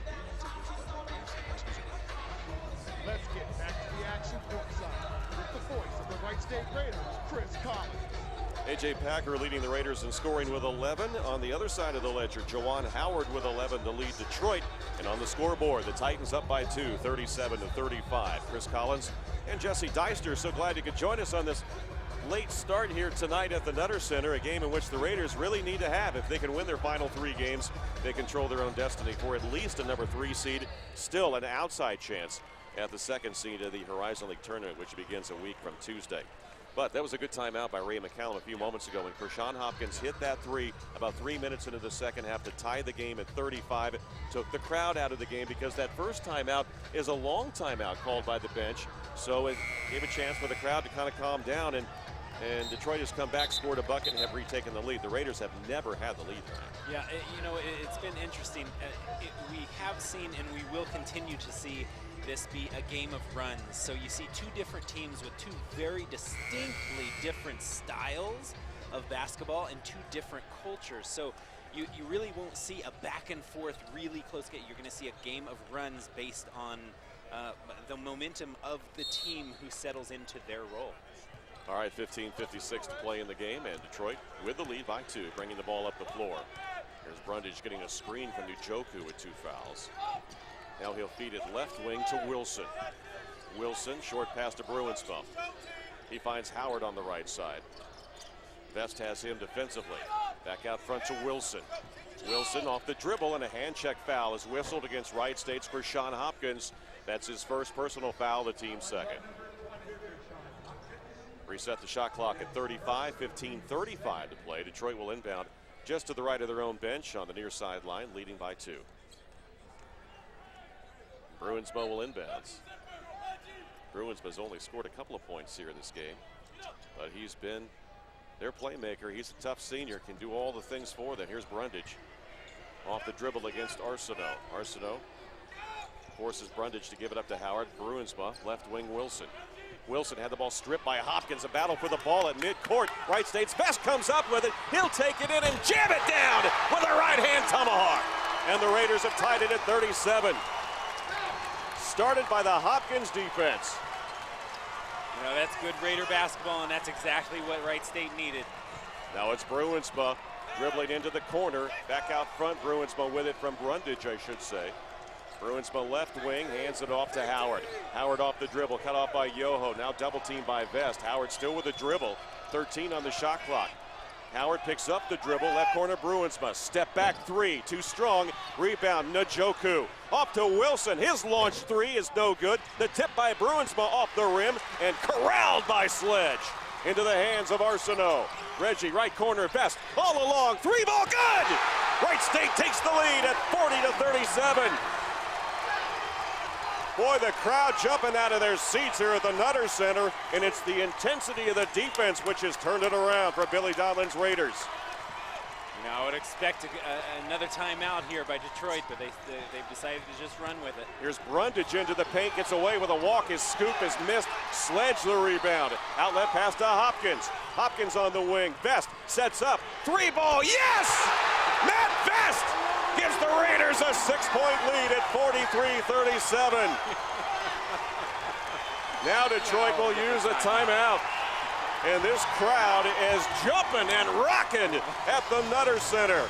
As the 3-ball, Matt Vest, it starts with Kershawn Hopkins with the defense, as the Raiders now have taken their largest lead of the game at 43-37. It's very interesting. We've talked about confidence all night, and it's been really good to see both Reggie and Vest come up with big confidence boosters in their shots, and really it just takes a guy confident enough to take the big shot. And there was Vest started off with the defensive transition, just like in true Raider basketball. It starts with the defense, and really that whole run started with diving on the floor on the defensive end, and really kicked off an 8-point and 8-0 run. Raiders, they're high this year of 9 3-point baskets made against Oakland. They have 8 tonight on 18 attempts. Matt Best with 3 of those, 3 out of 5 from long distance. He now has game high honors of 13 points. 13:52 to play. Detroit, after the timeout, puts the ball in play at midcourt. Brundage works against Arsenault.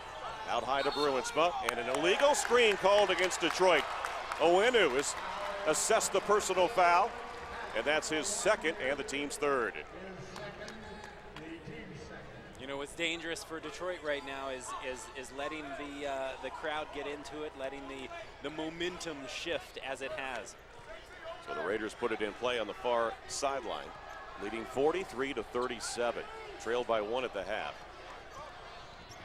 On the wing, Yoho makes the catch on the overplay of Bruinsma. Yoho goes inside. His shot is blocked and rejected, and corralled by Howard on the right side. Howard will bring the ball back, stop and go dribble at the free throw line.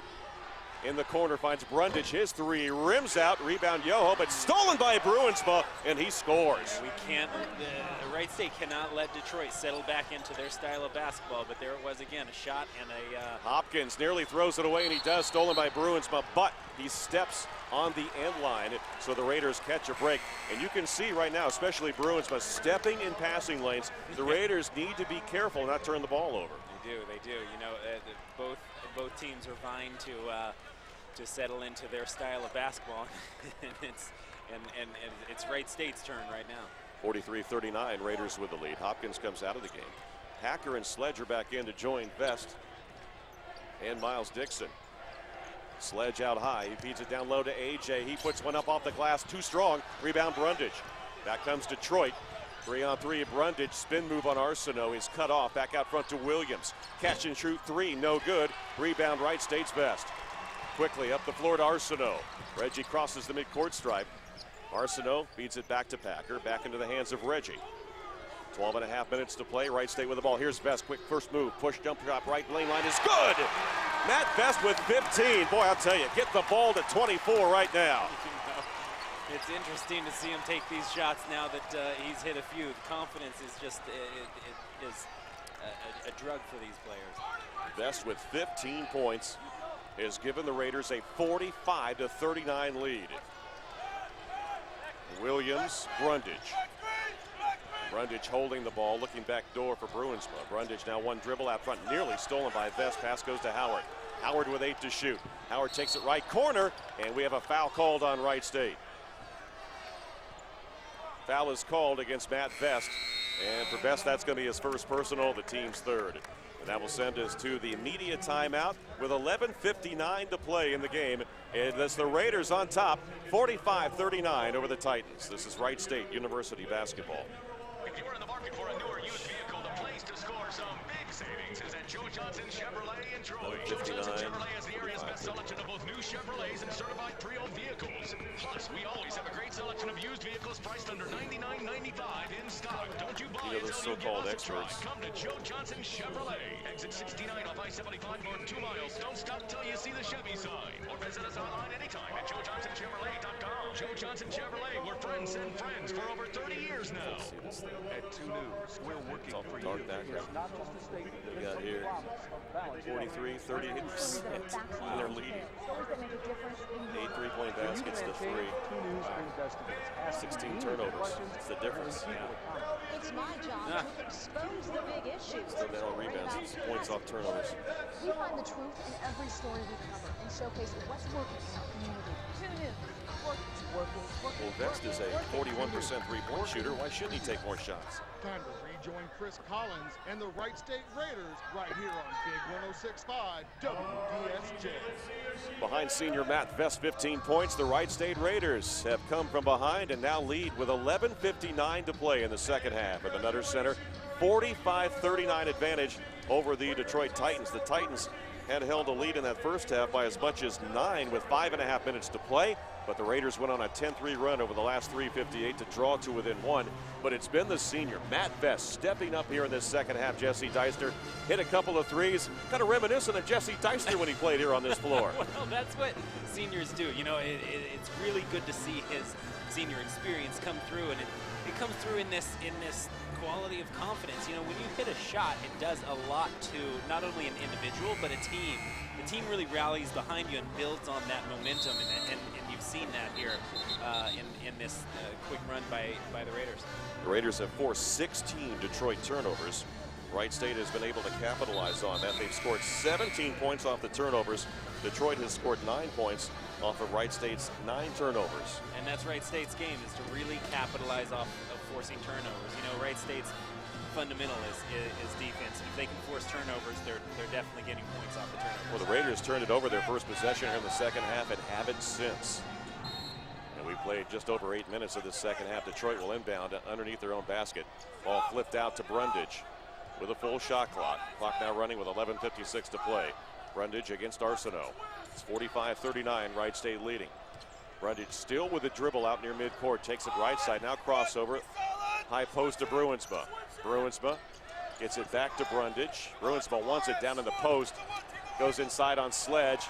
Bruinsma can't get around, but he's bailed out as Sledge got his arm down, and Tavares is called for the foul.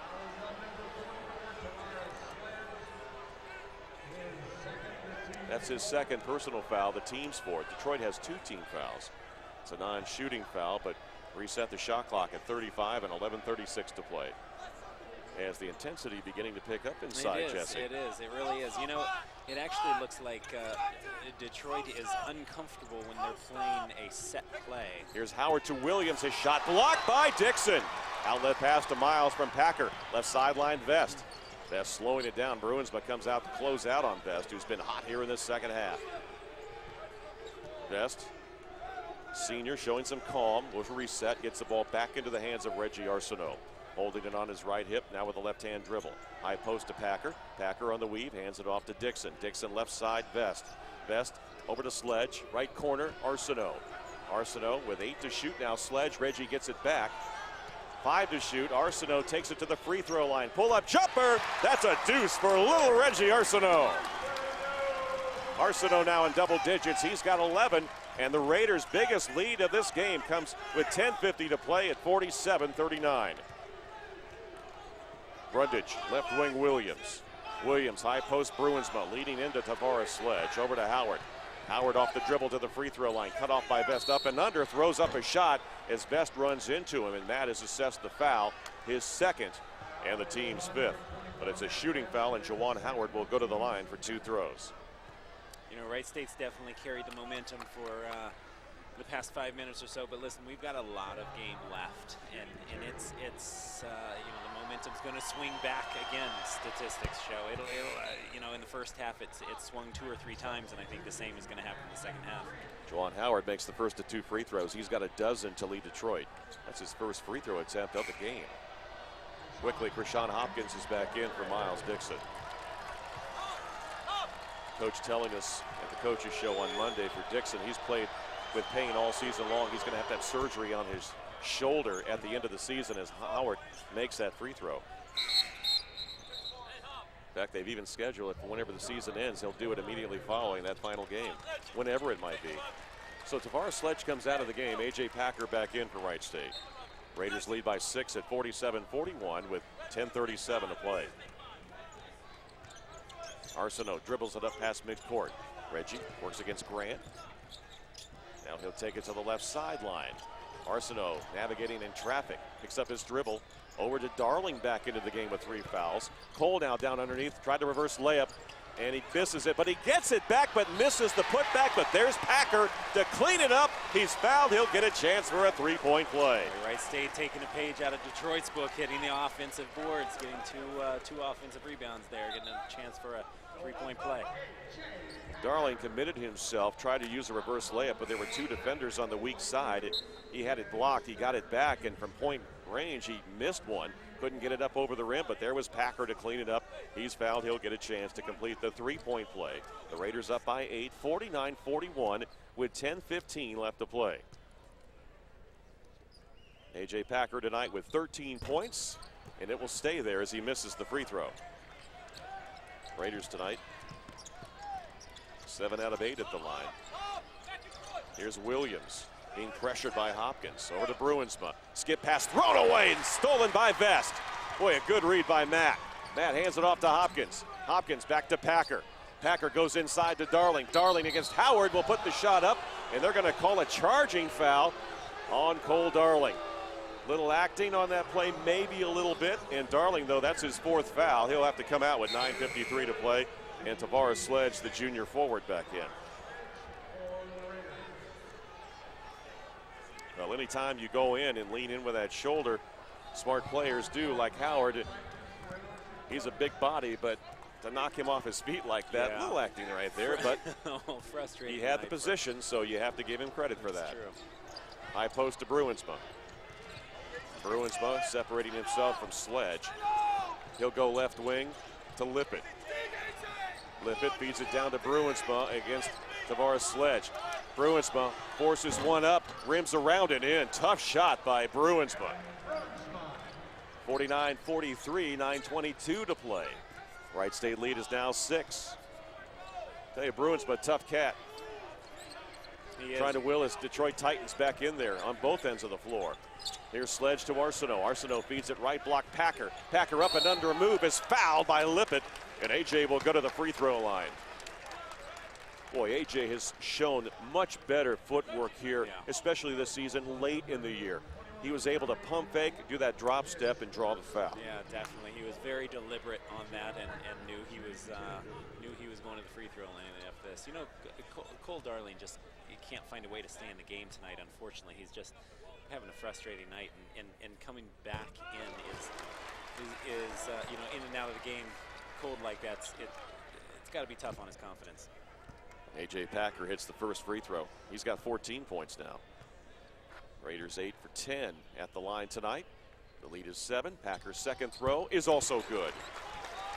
Free throws big, especially down the stretch. And the Raiders have been on tonight, unlike they were at Oakland. Able to come back and win that game by 1. Juwan Howard over to Williams. Williams to Lippert. Lippert on the left wing, guarded by Packer. One dribble, he feeds it to Bruinsma, and he's fouled by Sledge. Boy, Bruinsma just cut to the bucket. Lippert was able to find him cutting to the basket, put the left-hand layup in. He's fouled, and he'll get a chance for a three-point play. Yeah, you know, as I was saying a little earlier, that Detroit seems to be much more comfortable in the role of a freelance basketball. Every time they come out of a timeout, if they're in a set play, they seem to be a bit nervous. So Bruinsma will go to the free throw line. Sledge, that's his 3rd personal foul, and the team's 7th. So it's the bonus for Detroit, the remainder, 8:49. And the free throw is up and good by Bruinsma, who's now got 14 points to lead Detroit. 51-46. Wright State will use a timeout with 8:43 left to play here in the second half. Billy Donlin using the timeout. He's got now 4 remaining. Detroit just has 2 left. So we'll keep it right here during this 30-second timeout, Jesse. Well, Matt Vest, he has stepped up, the senior for Wright State in this second half. Evan Bruinsma, he's done the same thing for Detroit. That's what you like about college basketball. The seniors, 2 guys that get better and better each year. You know, they just refuse to lose. They do. And that's why you love competition. It is. It's really neat to see. You know, these guys are you know, you had mentioned it earlier, just a couple forced shots, but sometimes that's what it takes to put a team on their back and really get an energy spark going. And that's what both of them have done. Matt Vest 5 for 10 in the game for 15 points. He and A.J. Packer with game high for Wright State. 14 for Bruinsma, 13 for Howard. Bruinsma over his average, came in averaging 12 per game here. But he is their leader. Howard is the scorer.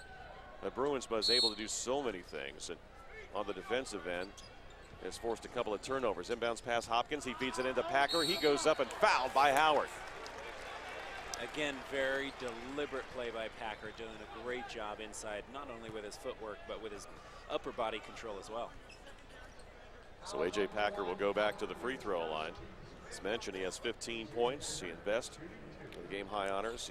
A.J. 6 for 7 at the line tonight, 4 for 6 from the field. One of those a three-pointer. It's 51-46. The Raiders up by 5 with 8:40 left to play. Darling is back in with those 4 fouls as Packer attempts the first free throw, and it's good. Boy, AJ shooting free throws much better in league games, especially here of late. And that's something he did a year ago. It's a Wright State substitution. Tavares Sledge is in for the aforementioned Cole Darling with 4 fouls. As Packer attempts the second one, nothing but net. 53-46, the lead back to 7 for the Raiders with 8:38 to play. Williams, middle of the floor, Bruinsma. Howard makes the catch on the right sideline. Vest has him defensively. Howard, hard left-hand dribble to the free throw line. Turnaround, had it stripped away and stolen by Vest. Vest quickly up the floor to Arsenault. Arsenault doesn't have numbers. He'll reset the offense for Wright State. Into the hands of Hopkins. Hopkins looks over to Coach Donlin for the call of the play. As Sledge will come out, looks like he'll attempt the high screen. Here's Hopkins off the dribble, tried to feed it inside to Packer, but we have a foul called against Wright State's Packer for pushing off, and AJ, that's going to be his second personal. Player control foul, so no bonus for Detroit. 18 fouls now on the Raiders. Clock approaching 8 minutes to play. 53-46, the Raiders up by 7. This is Grant, Bruinsma. Bruinsma step back 3 left corner, and an illegal screen before the shot is whistled against Detroit. And that'll send us to a timeout. Wright State will have the possession when we return to the Nutter Center. It's the Raiders 53, the Titans 46. This is Wright State University basketball. Excuse me, is that your Diet Pepsi? Sofia Vergara. Hi, yeah, this is my Diet Pepsi. I think that foul was called on Williams. Did you see that? I think he said 11. I think he said 11. Oh, I thought he was saying 1 and 1, but yeah. If you love something, let it go. And if it comes back, it was meant to be. So I should set this Diet Pepsi free and wait for it to come back. Then it'll be more delicious than ever. Would you hold my Diet Pepsi for me? I'd love to. Thank you. What happens now? Go, get out of here. It can't come back to you if you're standing next to it. Thanks, Sophia. I'll wait for you, Diet Pepsi. The only thing better than an ice-cold Diet Pepsi Shooting free percentages in the ice-cold second Diet half. Pepsi. Love every sip I think I got at carpal tunnel at dietpepsi.com. work. It's killing me, man. I can straighten out my elbow. Really? Yeah. Now let's get back to the action and rejoin Chris Collins for more Wright State Raider basketball. The Raiders shooting a sparkling 47% in the second half. And I say sparkling because when you compare it to the first half at 34%, that's quite an improvement. 39% on the game, but they're 3 for 5 on threes in this second half, 8 of 18 overall, and they have forced 18 Detroit turnovers. The Raiders have turned it over themselves only 3 times here in this second half, but really getting that energy, Jesse. You know, starting when they came back, tied it up on the 3 by Krishan Hopkins. He's also forced a couple of turnovers, and getting this crowd into the game is really helpful to the Raiders here down the stretch with 7:57 to play. Certainly, and you can see an obvious brand of basketball on the Wright State side. In the first half, they started off with several turnovers, and linked to that was a poor shooting percentage. And conversely, in the second half, they have forced more turnovers of Detroit, and linked to that is their higher percentage on the offensive end. The last offensive foul was called on Williams of Detroit. It was his first and the team's 6th. Hopkins with the ball for the Raiders. Off the high screen, goes back out front to Arsenault. Arsenault gets it over to Packer. Left lane line extended on Bruinsma. Packer throws one up, and he is blocked out of bounds by Njoku on the weak side help. That's his second block of the game. AJ really had no shot right there, but the Raiders fortunate that it was last touched by Detroit. 18 on the shot clock. Hopkins will inbound. Krishan feeds it out to Vest, makes the catch near the right hash. Middle of the floor to Darling, playing with 4 fouls. Now it's Arsenault dribbling out front, recognizes the trap, goes to Vest. Now Vest skip pass over to left wing to Darling. Darling to Arsenault with 6 to shoot. Arsenault one-on-one, step back, gets his man in the air, puts one up off the glass, good! Reggie Arsenault hanging up there for about a split second, and he swished it in from about 15 feet away, and the Raiders up 55-46. Arsenault now with 13 points on the drive into the paint by Williams. A reach-in foul is whistled against Wright State's Krishan Hopkins, and the 1-and-1 now for Williams. It's 2 on Hopkins. Already 9 team fouls on the Raiders here in the second half, so it will be the double bonus for the Titans after this 1-and-1 by Jared Williams. Williams, the left-hander, he'll get the bonus. One of 2 freshman guards to start for head coach Ray McCallum, a 77% free throw shooter out of Danville, Virginia, 6'2", 168. His second free throw is also good. Brundage will come in, Williams will come out after making 2 free throws. It's 55-48 Wright State. Detroit will pick up half-court man-to-man. Arsenault will handle the basketball as he crosses the Wright State logo at midcourt. Reggie off the dribble against Grant, can't get around him. Dish it off to Vest, back out to Hopkins.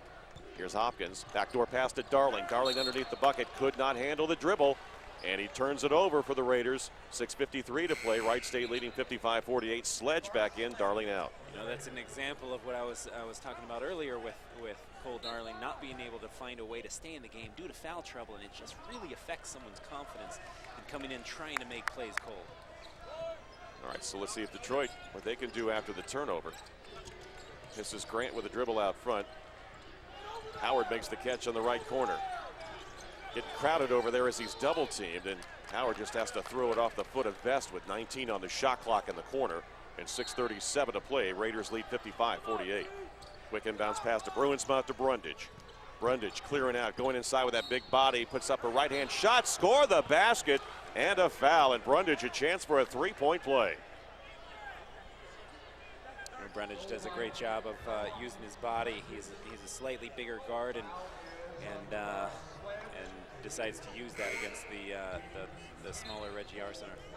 The Raiders find themselves in deep foul trouble right now with 6:31 to play. Sledge assessed the foul, his 4th. Darling with 4 back in. Hopkins will come out. The senior Dixon back onto the floor as the Raiders lead now has shrunk to 5 at 55-50. And Brundage with the free throw tacks on 1 more for the Titans, who now trail by 4 with 6:31 to play. Raiders need that energy from the crowd again. They got to get something going offensively.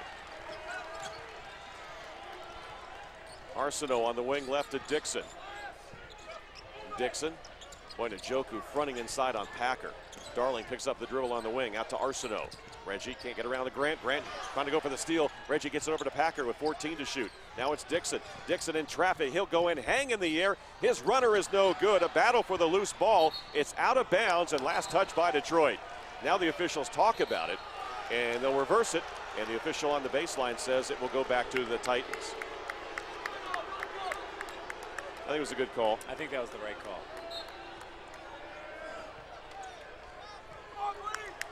And Detroit will bring it down the floor after the Raiders turn it over.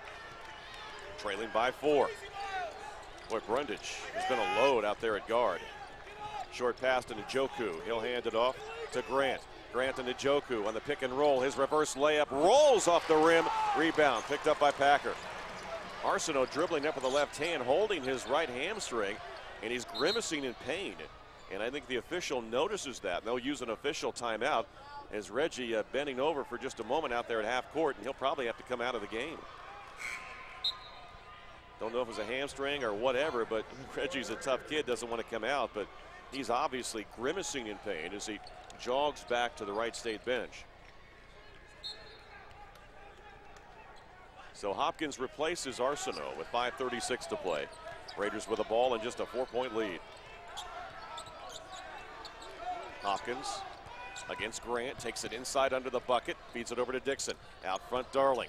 Darling goes down in low. His shot is blocked by Njoku, but a foul is called as Njoku brought that right arm down. He got a piece of the body, and Darling goes to the free throw line for 2. Well, we'll see if this, oftentimes the free throw line is the best time to renew someone's confidence, and Darling, of all people on this Wright State team tonight in particular, needs it.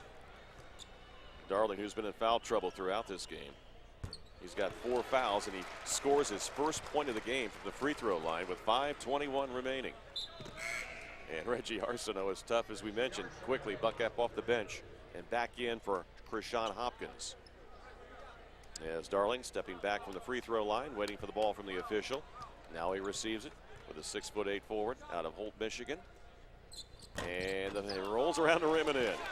Doesn't matter how it looks as long as it goes through the net. And the Raiders lead is now 6. 5:18 to play, 57-51 Wright State.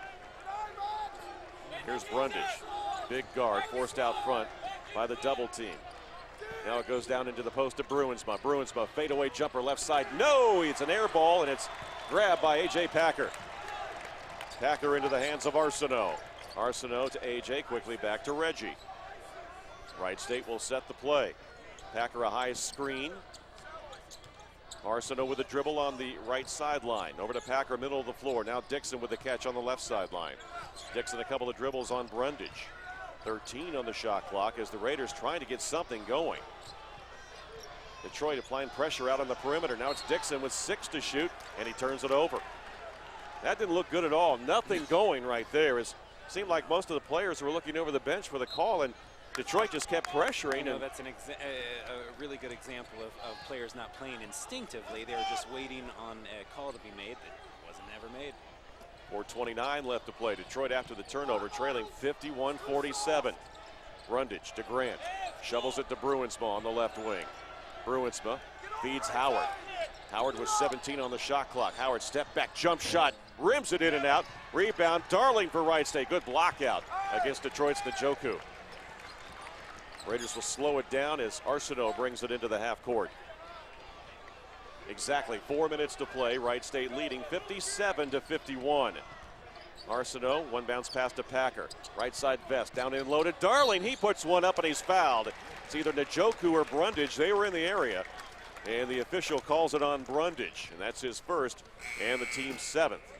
But Darling was in the act of shooting. He'll get 2 free throws when we return to the Nutter Center as the Raiders look to add to their 6-point lead. With 3:52 remaining, it's the Raiders 57, the Titans 51. This is Wright State University basketball.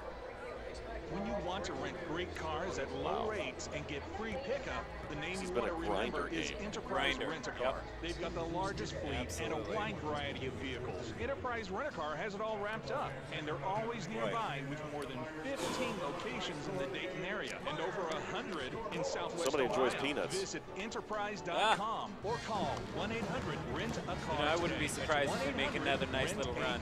I hope so. We'll pick you up. There will never be a better time to get a new car or truck than right now at Jeff Weiler Chevrolet in Springfield, because every new Chevy is being discounted at the lowest prices in Miami Valley. And with special Jeff Weiler interest rates, you're going to get the lowest payment you'll find anywhere. Check out the all-new Chevy Sonic Turbo and Cruise Eco. You'll get over 40 miles per gallon. Test drive the all-new Jeff Weiler Impala, Malibu, or Camaro. Plus tremendous discounts on Silverados, Tahoes, Suburbans, Traverse, and Equinox. Get to Jeff Weiler Chevrolet today and find new roads. On State Route 41 and Route 68, or go to JeffWeilerSpringfield.com. Let's get back to the action courtside with the voice of the Wright State Raiders, Chris Collins. A.J. Packer with 17, leading a trio of Raiders in double figures. Wright State on the scoreboard with 3:52 to play here at the Nutter Center, leading the Titans of Detroit 57-51. Chris Collins and Jesse Deister back here courtside, and the Raiders trailed by 1 at the half. Never took the lead until about midway through this second half. Three-point basket has been a friend for the Raiders tonight. They've got 8 out of 18. Also the free throw line, 13 out of 15 from the charity stripe. A.J. Packer has scored 8 of his 17 points at the line as the Raiders continue to try to get that ball inside. Had trouble doing that early, but that's what that outside jump shot will do. Now they're able to find some room inside and get some fouls and get to the line. Yeah, absolutely. The jump shot's been working for him, which has opened up the middle, which is good news for Darling, because you know, Darling needs some confidence coming off being with minimal minutes tonight due to foul trouble. So he's at the line for the second time in a row. And we'll see if he can get some confidence back at the free throw line. Raiders had a 9-point lead with 7:23 to play. Right now it's at 6, and Cole Darling at the free throw line. He was fouled in the act of shooting before we went to that break, so he'll get 2 throws. Cole Darling tonight with just 2 points, both of those at the free throw line. Here's the first of 2, short. Left that one a little short. I think got the knee bend that he normally gets. Jesse, you well know, an excellent free throw shooter. Got to try to repeat it every time, and he did, but that was short. And a rebound, Detroit. Now Williams on the other end. Darling's got to be careful with 4 fouls. Skip pass over to Grant. His three-pointer off the iron, no good. Packer battle for the rebound. Uwenu over the back. Foul called Detroit, and AJ is going to shoot a couple of free throws on the other end. Actually, it'll be a 1-and-1. That's just the 19th foul whistled against Detroit. Got to make these. Darling missed 2 just a moment ago. Packer has a chance here at the 1-and-1. AJ tonight 8 out of 9 from the charity stripe, leading the Raiders with 17 points. So Packer at the line. Wright State up by 6, 57-51. Clock is stopped with 3 minutes and 40 seconds to play. Packer calmly knocks down that first, nothing but net. Boy, nice stroke right there from AJ Packer. Of course, AJ scoring the game winner with under 2 seconds to play at Oakland on Sunday. Had a double-double, his first in his Wright State career in his senior season. And that second one is up and good. 59-51 Raiders. So both teams down in the double bonus, the final 3 minutes and 30 seconds of this game.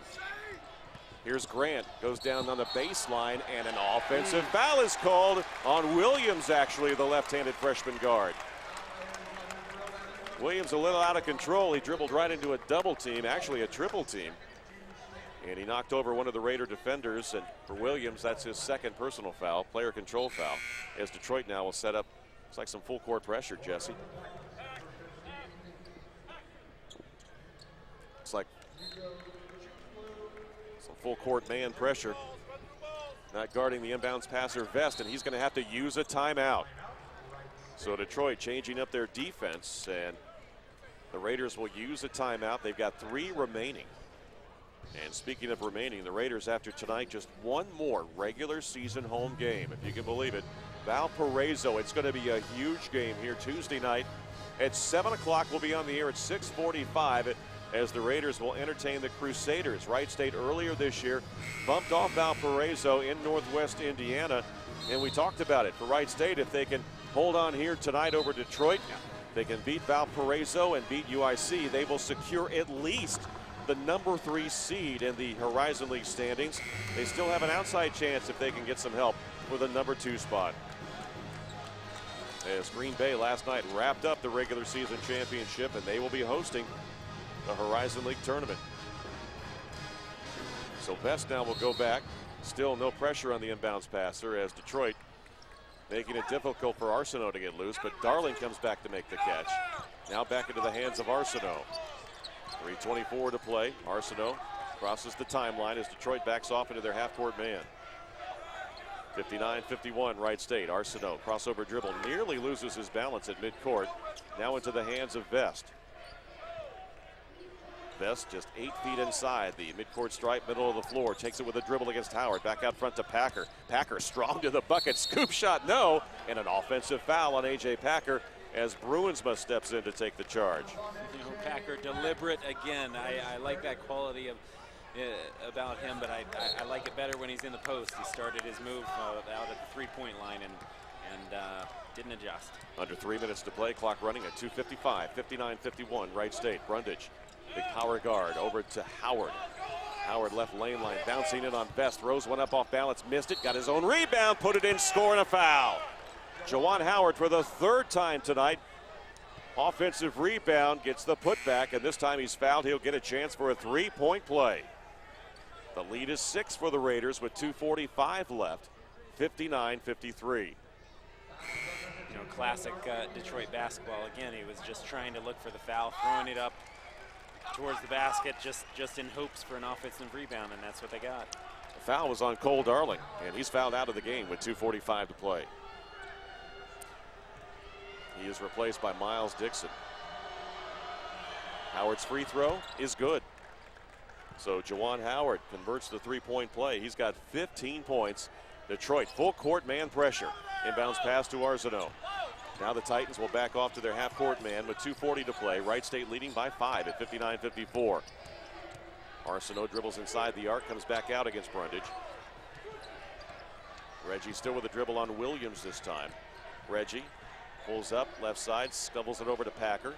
Out to Dixon with 15 on the shot clock. Now Dixon one-on-one against Howard. Dixon off the dribble, goes inside, hanging in with a left hand scoop, no good. Rebound missed by Packer into the hands of Howard. Howard back on the break. Howard pull-up jumper over Best free throw line, rims out. There's Bruinsma, misses it, but he on the shot is fouled, and Bruinsma will go to the free throw line for 2 throws. And here we go again. Detroit settling back into their style of basketball where they are so comfortable getting offensive rebounds. So, you know, they're sneaking back into the game here with 2 minutes left, just based on their brand of basketball, and that is offensive rebounds and offensive putbacks. Detroit was down at the half at UIC in their last game and came back to win as Bruinsma uncharacteristically misses the free throw. Raiders catch a break, lead by 5 at 59-54 with 2:09 to play. Bruinsma will get a second attempt, and it's good. So now Detroit can set up their full court pressure. And the Raiders only up by 4. Best looking to inbound, still with it. He gets it into Dixon.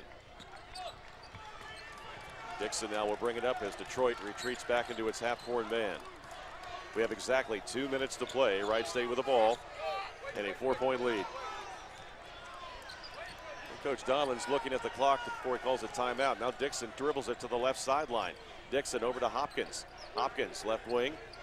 Double teamed out to Packer, and he lost it. Bruinsma with a steal. Gets it over to Brundage. Brundage will take it inside. His shot is up and no good. Rebound tip by Packer into the hands of Bruins. I should say Brundage. Brundage to Howard. Howard pushes off, and it's an offensive foul.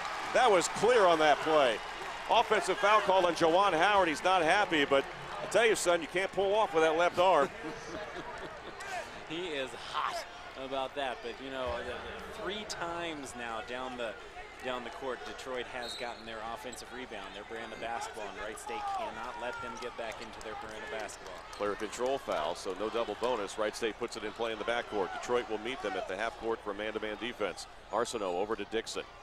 Dixon looking over at Coach Donlan with 1:20 to play, just holding the ball on his right hip. Now he will dribble against Howard.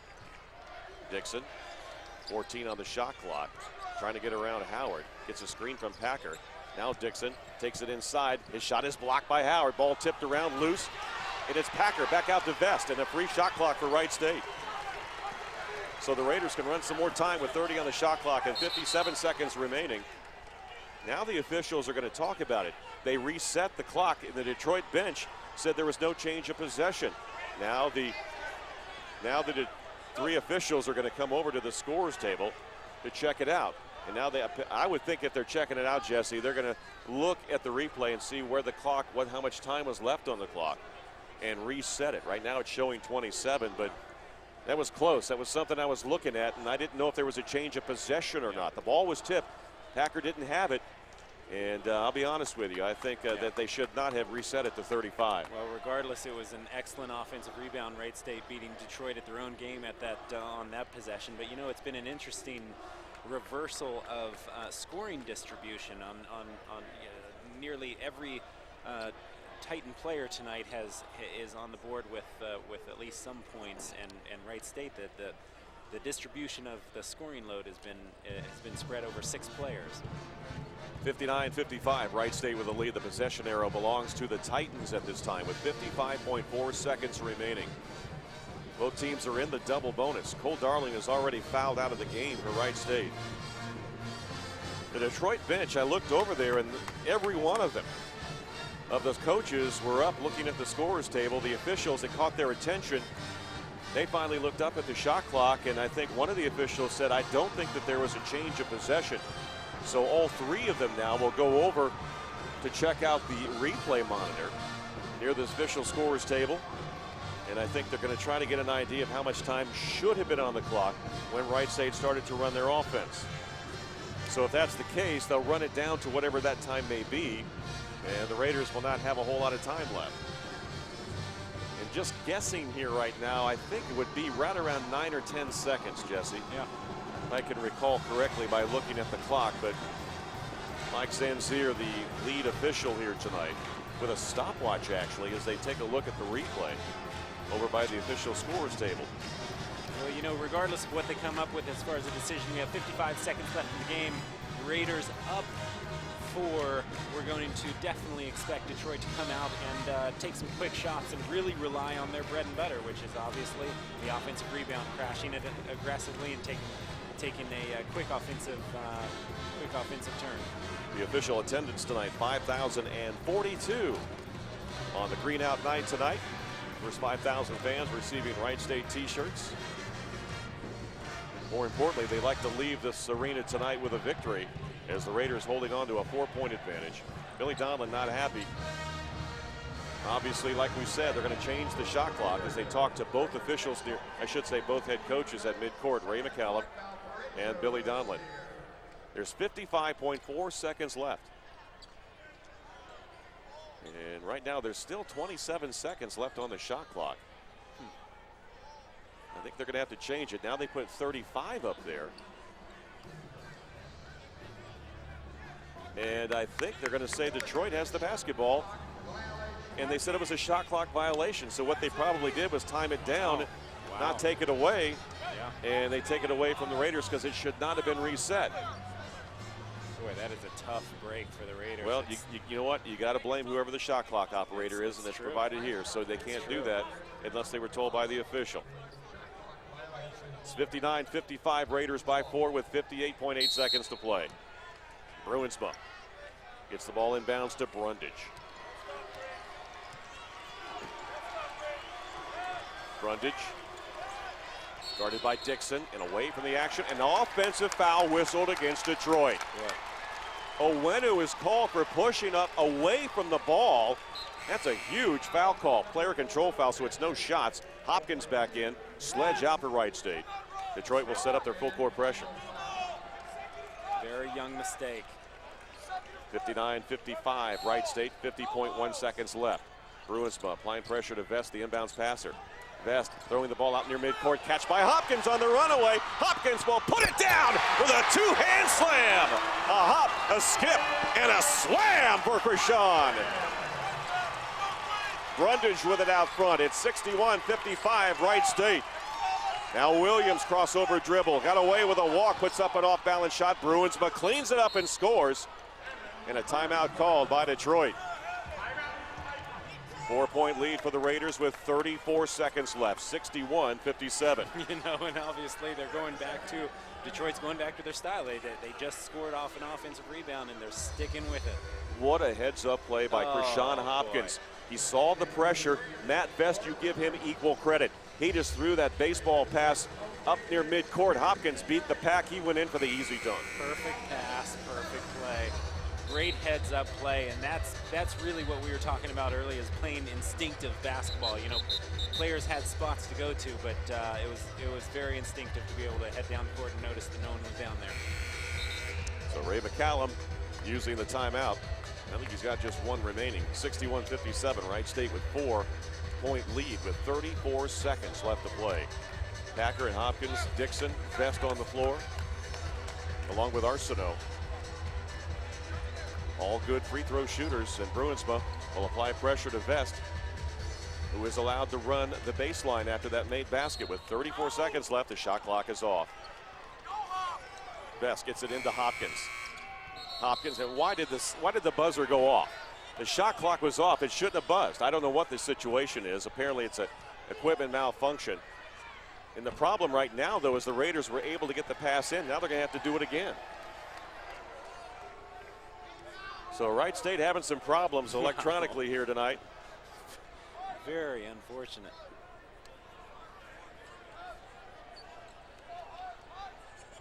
Well, they call it home court advantage. Yeah.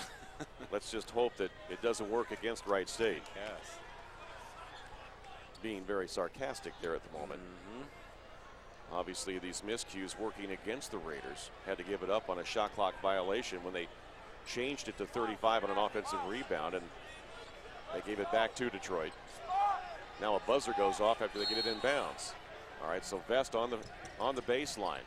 He'll throw it middle of the floor to Packer. Packer gets it back to Dixon. Dixon is fouled from behind by Bruinsma, so Dixon will go to the free throw line, and he likes these situations, Jesse. He loves to go to the free throw line with the game on the line. With 30.6 seconds left, the Raiders up by 4. He Common Cool when he goes up there. He's been good in his career at Wright State. Of course, he was the player that hit that short baseline jumper to beat Detroit. That's right. In the semifinals of the Horizon League tournament last year. So Dixon, an 83% free throw shooter, goes to the line for the double bonus. Dixon, couple of dribbles, spinning the ball between his hands. The first one is up and good. Again, it's all about confidence. You want somebody who wants to be there.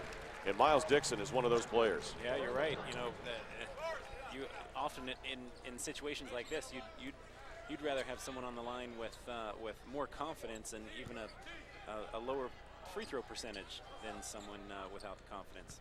He can't wait to get the ball back from the official. Look at that routine every time. 3 dribbles, a spin between the hands, puts it up and missed that one, rimmed it in and out. 62-57, the lead is 5. It's a 2-possession game. Brundage down into Bruinsma, leans in, his shot is short, but got his own rebound. It's short again. A battle for the ball. Bruinsma tough inside, goes back up with a left hand, misses another shot. He's fouled and he'll go to the free throw line.